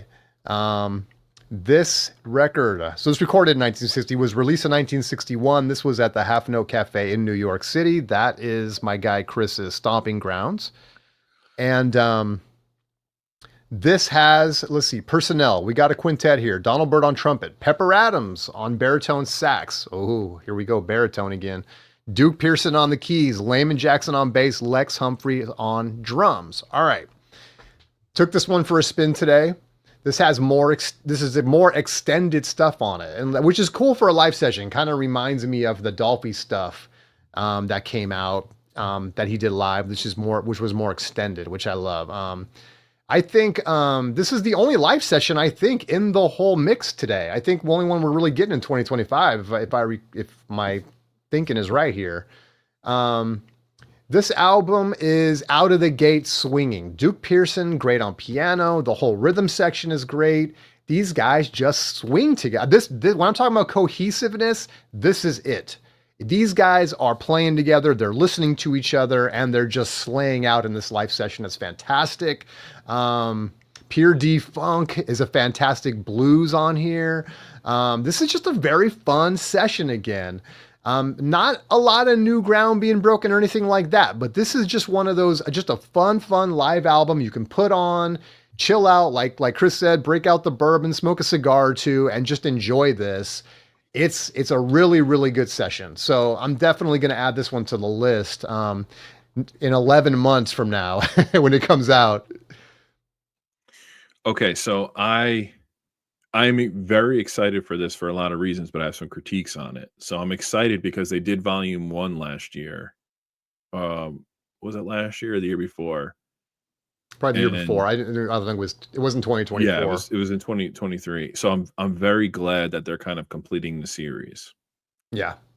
However, one day when a record label hires me in their infinite wisdom, I would have done something a little bit different with these 2 releases. I would have packaged them with the individual artwork, but I would have done something like they did with Coltrane's Blue Train and put it together as one release. And maybe they didn't do it because of price restriction. I don't know if one is better than the other. I would also be curious if there's volume 1 and volume 2, if there's outtakes or additional tapes from these performances that they could have incorporated. I thought they missed an opportunity with this. Yeah. And I know a lot of people don't like box sets and all that stuff. That's fine. I do. I like that look or that packaging. But I'm speculating. I don't know anything about the history of this. I just know that volume 1 kicks ass, and I'm excited to complete it with volume 2. And Donald Byrd live, any era for me, is like essential listening. So I'm definitely going to be picking this up. This is a tough one because I'm super excited as the occasional completist to get the volume 2 of this. But I'm just so pumped that we're putting out 2 Andrew Hills in this series. I'm going to stick with Andrew Hill again. All right, Andrew, getting the leg. He's got that ass-eating grin on his face right there, man. He just knows he's going to try to take it all the way home. You know why I love that cover? Because it looks like he's going to play like 6 standards with that smile, but it's not going to happen. Yeah. Watch me now. All right. So here we go. We're at the home stretch here. We're in December 5th. We just saw Donald Byrd. Now we got something, and it's interesting that they're mixing this in at the very very end. So this is going to be the contemporary pick for Tone Poet this year. This is Jonathan Blake's Homeward Bound, and originally came out in 2021. We're getting it here as a Blue Note. Here's my thoughts on Homeward Bound. I had not heard this before. We're capping it off here with a contemporary pick, Jonathan Blake, with whom I must confess I am not familiar. He's a drummer. This album starts right off with a drum solo, and I guess I get it. I mean, it's very short and stuff, and it kind of lets you know, like, yeah, it's kind of cool, and whatnot. It almost turned me off at first. I'm like, is this what we're gonna get, really? We get through that first little short track, which is a drum solo, and all of a sudden we stretch out into a lengthy title track, which is actually really beautiful. And I was very pleasantly surprised to hear that. We have piano, or organ, or both, a lot of kind of instrumentation going off. It's fantastic. The effect of this is fantastic. It's recorded meticulously. This is recorded in 2021, and it sounds phenomenal. Like a lot of like contemporary Blue Note stuff does. This album has some funk. It sounds some of it almost sounds like a 70s Herbie Hancock release, in a lot of ways, which had me nodding and smiling to it. There's a ton to like about this. It's very, very groovy. It's sensitive too. Like there's a lot of care put into the compositions on this record, in all the right places. The last track is even a little bit avant-garde when you get to the end of it. So there's a lot of thought that was put into the sequencing of the tracks on here, which I appreciate. I'm getting this. This is a really good contemporary, and I've tried, I sampled a little bit here and there. I watched the Blue Note Quintet live here earlier this year. I do dabble a little bit in some fresher music. Hadn't heard of Jonathan Blake. It's very, very good, and I'm going to snag this for sure. I'm going to snag this, but for different reasons. So when we had the draft last week, I mentioned to WCB and Philippe and you that it's a blind spot for me, the contemporary stuff, and there's a lot out there, and you can't buy everything, you can't listen to everything, so I always kind of go back to my default in my comfort zone. So I'll pass on something like this. I know that he's been around for a while, definitely over 10 years. I know that Kenny Barron's drummer, awesome. So I know he's also played with Lonnie Smith. I know he's from Philly. That's like all I really know about him. And Philly obviously has a great crop of jazz musicians, going back for decades. It's going to be picked up. If we talk about New Year's resolutions in a couple of weeks, it's one of my New Year's resolutions is to be more open to contemporary music, because sometimes I don't dig and search like I used to, even if I'm not buying records, just to stream it and kind of force myself out there. It's a blind side of me, and I don't like it. So I'm going to pick it up. I'm going to take a chance. The other modern albums that they've put out as Tone Poets or in the Vinyl Me Please box set that they did were awesome. I was like, I would have picked this up, and I'm glad I did. So definitely going to get snagged. Unfortunately for this young buck, Mr. Jonathan Blake, he's going up against a legend in the final round. I'm still going to. Should we let the gallery decide on this one? What do you think? We can. It's probably obvious, but what do you guys think, man? If you guys are near your phone or whatever you're watching or listening on, throw who's going to take it here. Let you guys decide on who's going to be the ultimate, who's going to get crowned 2025 Blue Note Tone Poet lineup winner. We got two for Andrew. I got something to say. Let's get one more. Go ahead. Danny C, a drummer by trade, is coming in and going with Andrew Hill. So props to Danny C on that one. I like it. Let's get one more, guys. Jonathan Blake or Andrew Hill, who's taking it? You guys are responsible for who's gonna win this sucker. Boom. Jay Hill, you got it. Thank you. Oh, there we go. Say, don't do me like that, man. I put this together. I want to see the animation at least. There we go. The winner, Andrew Hill with Andrew, Blue Note 1964. A So fantastic record, man. I want to post something to you, Jason. If we go back, this Andrew Hill record is slated for a June release. Okay. I know it beat out, I think it beat out Hank. Before that, it was up to, I think it was Horace. And then before that was another Andrew Hill record. Does this Andrew Hill record beat out Grassroots or Horace Parlin's Up and Down? That's the other question. Yeah, it's a good question. I mean, it has to. I mean, we went through well, you're saying, yeah, it has to. Like if it's squared off in the tournament, I think it does. Listen, I'm so psyched they're picking 2 Andrew Hill records. I can't say it enough. Yeah. Well, I mean, that's how I feel when they do the Bobbies, man. It's like, thank God they keep giving them attention that they deserve. Why don't we talk a little bit about so it's in case the gallery doesn't know, Chris, are you going to be subscribing this year? So I was kind of on the fence when I first saw it. Now that we've gone through the list, it's like economically it makes sense because there's only a couple I'm on the fence about, and I don't know if TJ's still in the gallery, my vinyl partner in crime at home, but he knows I'm going to wind up trying them all. So I think it has benefits. I'm very curious about the quarterly releases. I'm not too concerned about the extra perks that they have.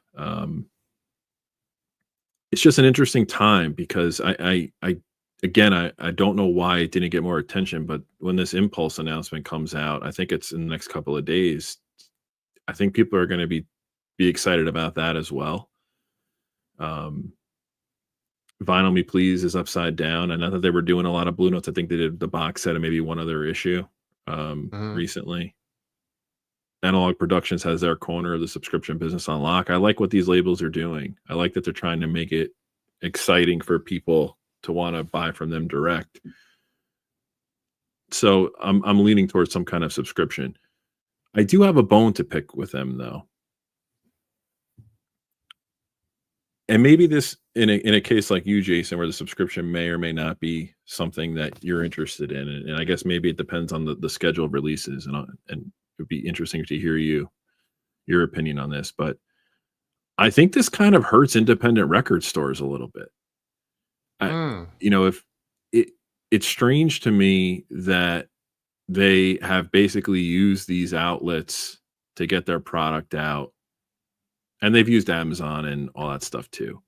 But you have so many guys on the internet that sell out of stores and comment on these releases that have really promoted them, and their mastering engineers and the producers of the series, that I feel it's a little bit of a slap in the face to kind of cut them out of this. And I also have a bone to pick with them a little bit on this, because I feel that they made this big campaign to get involved with independent record stores and make independent exclusives. And it just turns out they reissued some of the classic titles with a color variant. I just don't understand what they're trying to do. Do you want to go through this a little bit and just kind of talk about it and take us through? You can tell us what tier you're subscribing to, and maybe people be interested to know like just how this is going to work. So there's 4 tiers. Well, it would make sense to start with tier 1, because that's the entry level tier. You have to go down. Yeah, you have to go down and click on join tier 1.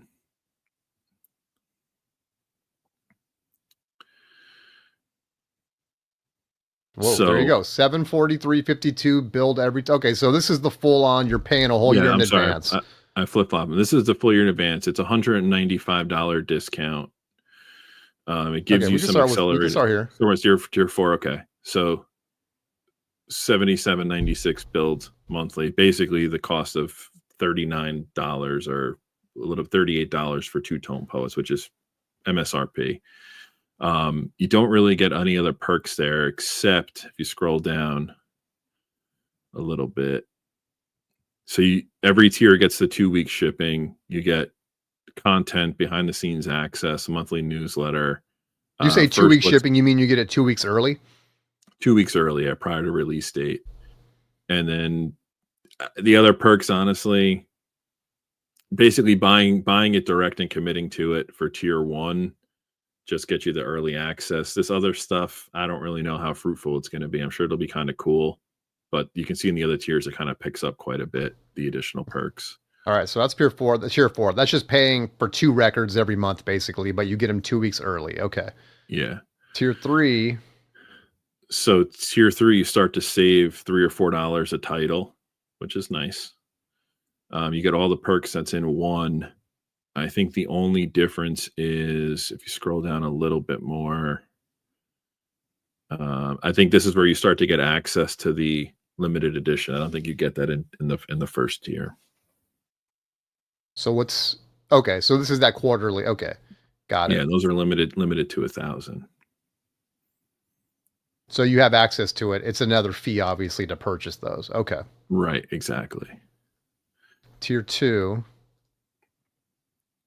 Tier 2 is the 6-month. I think they add some coupons here as a bonus. Still, you're saving a couple dollars more per title. That's cool. Yep. Yeah, you're saving like $6 there. You could also get access to purchase some test pressings. Not really appealing to me. Maybe appealing to some people from like a collector standpoint. If you scroll down, there's a couple of other perks they highlight.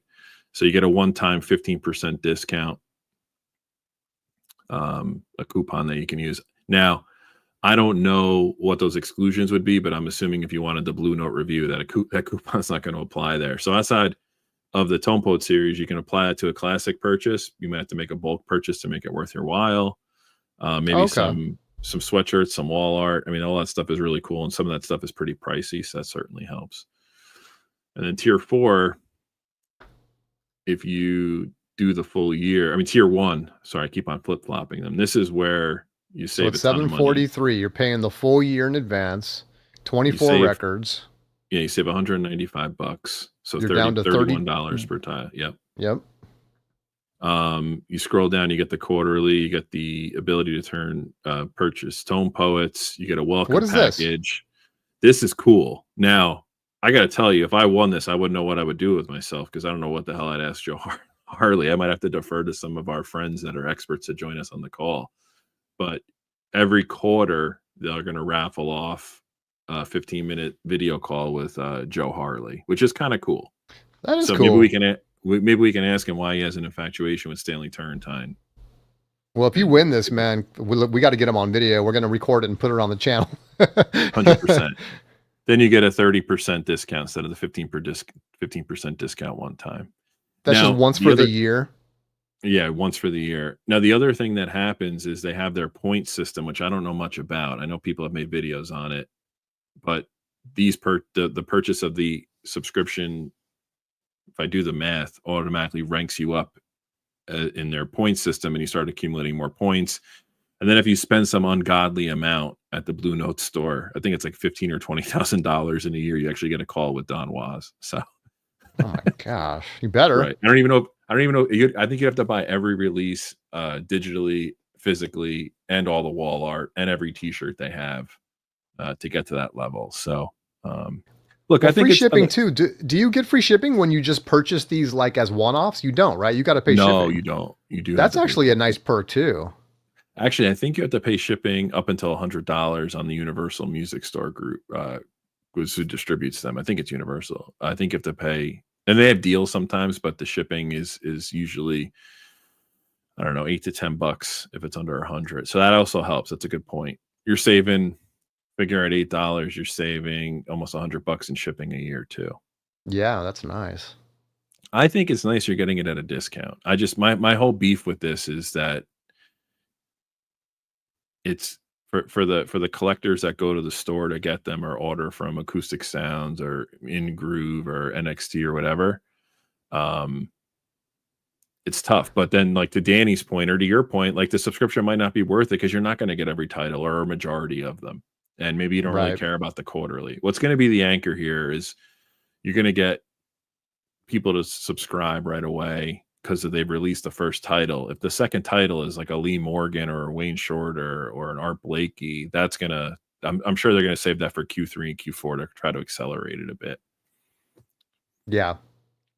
I wonder when they'll release what those quarterly titles are going to be. Titles. I wonder if they'll do all the remainder of them all at once, or are they going to just kind of like, I don't know, wait till the last minute? It'd be interesting to know.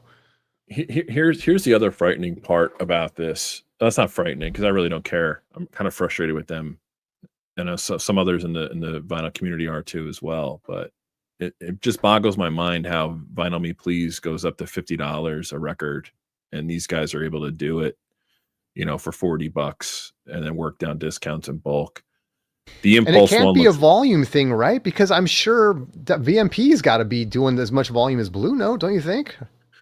I don't know. I would assume that they have the same consistent consumer and subscriber base. I've never really seen the numbers. I can't comment on it. I think we have some resources we might be able to ask to get a clearer picture. But I mean, are you selling 10,000 live at the Donald Byrd Live Volume 2? Are you selling 10,000 copies of that? I don't really know.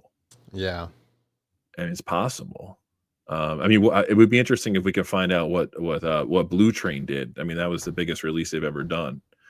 How many copies they sold of that? So, yeah, I'm with Jay, man. If you have Amazon Prime, it's hard not to just use it for everything you can. It's just free shipping, oftentimes overnight, one day shipping. It's easy returns. It's such a win-win. I know a lot of people think of, Amazon as being the monster that it is, but it's kind of like, when you have Prime, it's like, man, just throw it in with my, whatever, my shaving cream and my, toothpaste, Well, the only problem I have with Prime, and our Amazon truck's at our house every day for whether it's, batteries, detergent, but I always have issues with warped records from Amazon and beat up sleeves and packages. Sometimes they just dump them in. The good thing is they have a pretty easy return policy. So, I mean, that's a plus, but yeah, it's hard. Like, like TJ said earlier, I'll wait 5 months and it'll go on clearance because one of the big boxes bought them and have too many. They have overstock and they got to get rid of them. So, well, let's respond to some of these questions. So here's Chris T. Did they say the exclusives are only with the subscriptions, or will they be released later? Only with the subscriptions from what I saw, and I think it starts at tier 2. Gotcha. Yep. So only with the subscriptions on that. That would be one of those deals where if they did do it later, that would be really throwing some shade on the people that subscribed, right? Yeah, it would be, but unless they don't sell out of it, and then their experiment failed, and then they have to release it. But I have a feeling at 1,000 a clip, that's what they said they're going to publish. I think those will go pretty quickly. People are going to sign up at least just for a period just to get one of those in. Jason, it might. Sorry, go ahead. Well, I was just going to start. I just wanted to kind of go through some of these comments. Music in the House says at least the Tone Poet subscriptions is one you know what you're getting, unlike VMP. Yeah. I always find that to be, and I'm not a subscription person, but especially if I don't know what I'm getting, I mean, that's rough for me. Well, VMP used to kick ass until the past couple of years. So that was another thing too about them. And I guess you kind of get this with the Tone Poet on some of the titles. Like, I'm just not exposed to it. So it's going to open my mind and kind of force me into like investigating it because I have it already. It's coming to me, which is cool. There's coolness about that, but it does get fatiguing if it's like you strike out 3 times. You're like, I just wasted money on this. So yeah. See if there's any other comments. Thanks for being here, Jay. Appreciate you. Have a good night. Yeah, thanks, Jay. Great. You had some great stuff to say. So, Jay, I sent you a link. It might be interesting just throwing up the Impulse one because it might be something we might want to talk about or get feedback. I just don't understand why more people haven't really reacted to this unless I'm not looking in the right places. But if you pull up that link, it's some pretty cool titles. Their first three they're announcing, and affordable. Always at least good for a news. reissue. All right, let's see what we got here.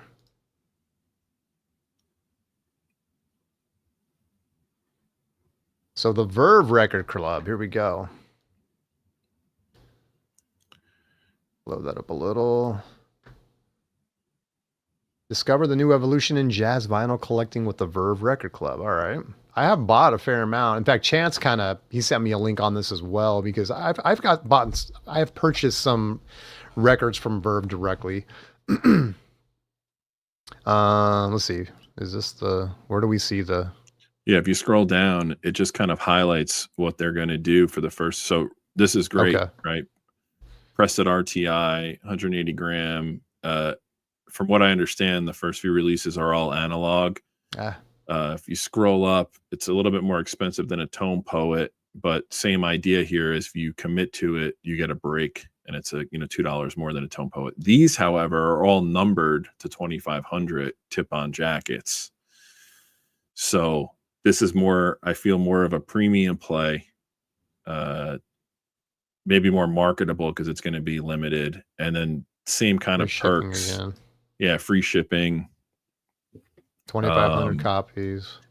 Yeah, I mean that's kind of cool. So you're gonna get now. It would be interesting, like if you have. Do you know what you're getting on this? Yeah, the first record is Coltrane. I forget which one. I think it's just the quartet record. Scroll down. I think they have all the first three listed. You know what the first three are, right? Coltrane Quartet. Okay, that's the first one. Coltrane, self-titled. Okay. Right. Second one is Nina Simone, High Priestess of Soul. Okay. Which is cool. And then the third one's Louis Armstrong, Hello Dolly. Okay. Interesting choices. Yeah, it kind of checks all three boxes. Yeah. Oh, here we go. So artists set to appear: Bill Evans, Ella Fitzgerald, Billie Holiday. So, okay, lots of singers. Ahmad Jamal, Sarah Vaughan, and more. Wow, lots of singers. Okay. Well, we are talking Verve, so. Right. And Impulse. So these catalogs are so extensive. If you think about Acoustic Sounds does Verve and Impulse titles, Vinyl Be Pleased does Verve and Impulse titles. The three that they're choosing for their record club, I don't think have been reissued in audiophile quality recently, if at all ever. These guys are looking to unload the cannon in a time where everybody was alarmed from fake news that vinyl sales were down. I think what you're seeing is a narrowing of the consumer into understanding what people would really go after from a reissue perspective. And I think this is a nice play. And I like to see more of this from labels. I mean, imagine like a Motown one. Imagine. See, that's what I'm talking about. Imagine like a Sub Pop reissue campaign, a club. Obviously Analog Productions tackled the Atlantic 75, which I think is awesome. I mean, you can go on and on about all the great labels that you could do Sire, yeah. Right. Yep. So it'll be interesting to see how it all progresses. But I think the jazz vinyl community I haven't seen any takes on these yet, but I know I'm pumped for most of this from what I'm seeing. Interesting. Yeah, that's very cool. Very cool. All right, we got Tone Poets Society. We got the Verve Record Club. So 2025, man. Yeah, if you're someone that's into this stuff and you're someone that's okay, shelling out, in advance and saving some money over the long haul, you can pick up some really good titles. So yeah, this is cool. Tone Poet, I get it. Like we had the argument that you can see, what you're getting, right? I mean, we see the whole list. These ones make me a little more nervous, if I'm being honest. But, we see the first few. We can get a flavor for what we're going to get, I guess. Well, they come out swinging with Coltrane. That Nina Simone record is great. Louis Armstrong kind of. But it already had. I know they come out swinging with Coltrane, but we get this. This has been in print. I mean, I don't know if this is a different pressing or whatever. Maybe it's an audiophile press, but they just had these, and but then immediately we're going like Nina Simone, Louis Armstrong, Ella Fitzgerald, Sarah. I mean, no shade, but you know. Yeah. So anyway, that's just my take on it. No, I get it. I get it. I guess if they released it 12 months in advance, it'd make you feel a little bit better on what you're actually going to get. But it's just an interesting concept. Oh, Flying Dutchman record subscription would be sweet. I agree. As a big prog guy, I like to see from Harvard. Yeah, that's true, Danny. Third Man Records, use the Sid Barrett box set. Yep.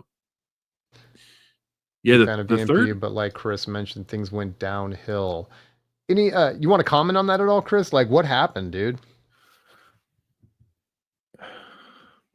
I don't know. I mean, I know that David Bianco and Chance and some of those guys have really dug into it.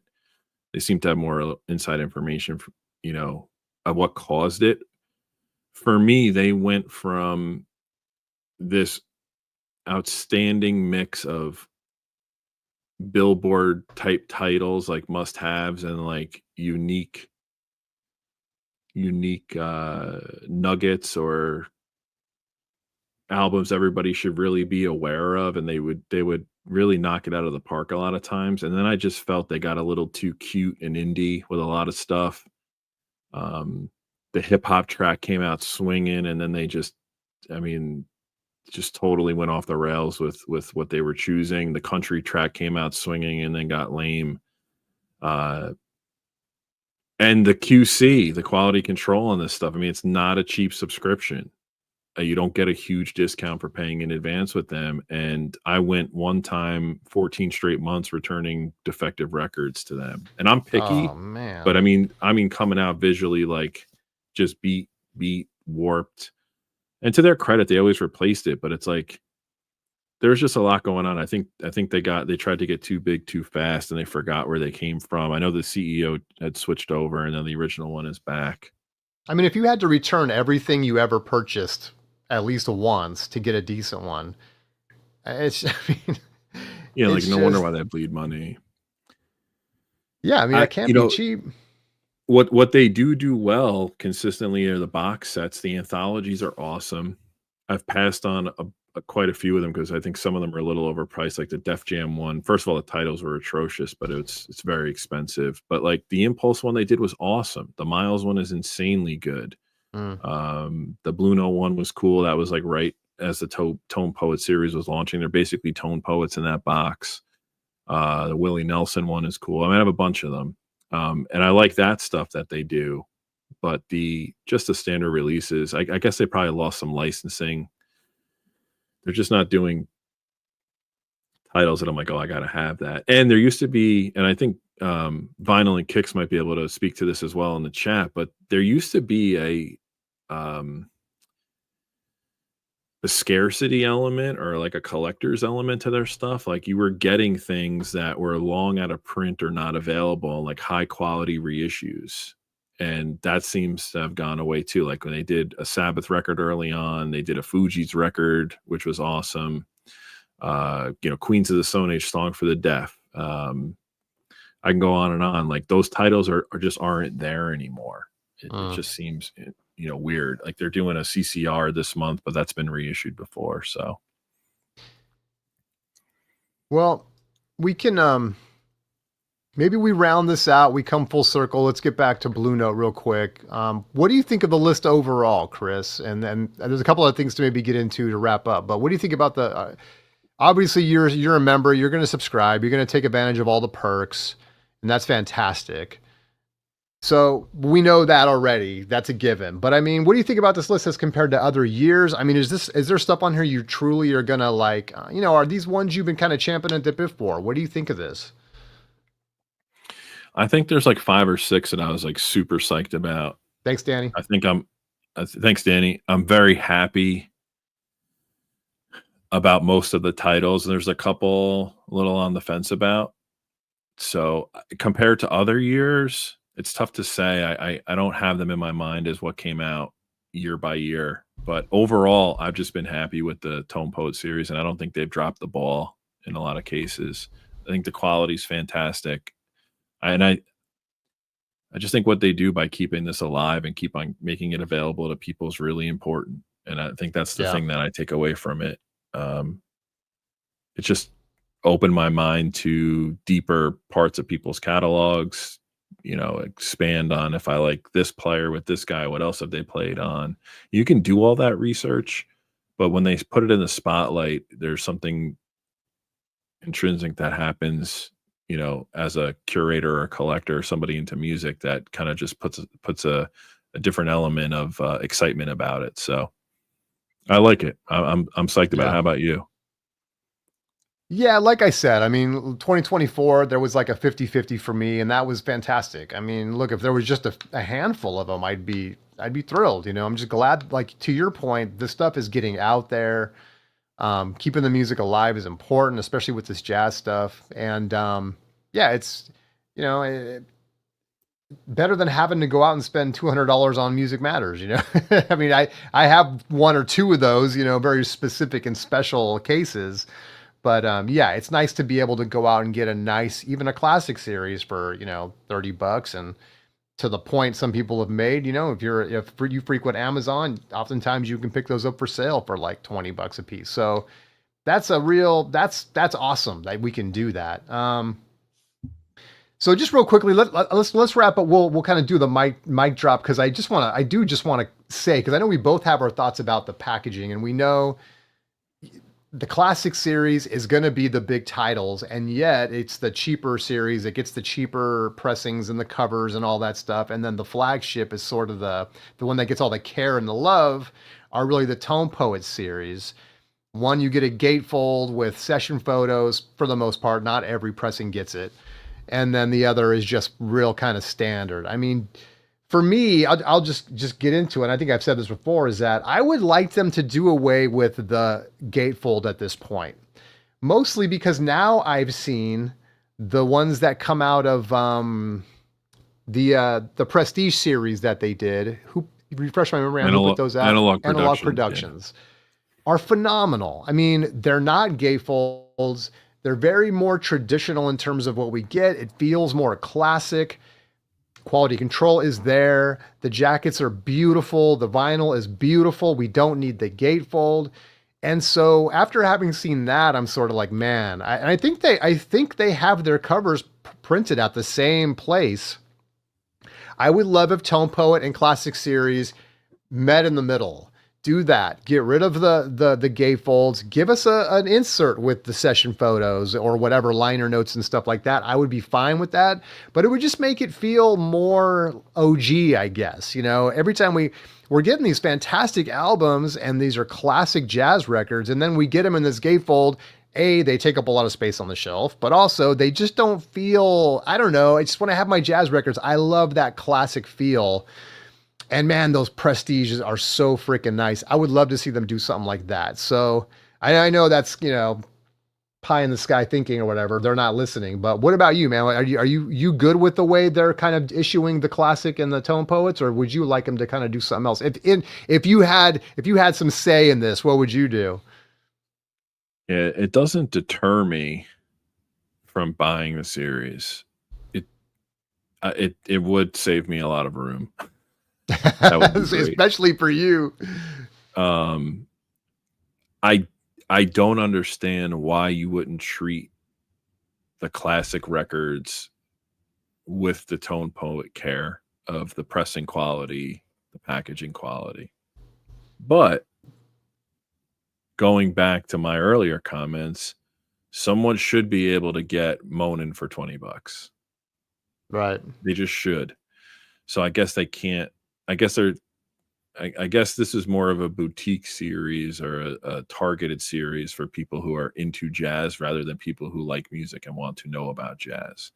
I don't think someone's going to take a gamble, even though they should, on a Tone Poet pricing for a classic title. Now, the selfishness in me thinks that those pressings should be high grade quality. But then to that point, you have a lot of the Music Matters put out those classic records that are in the, I call them classic records, in the classic series.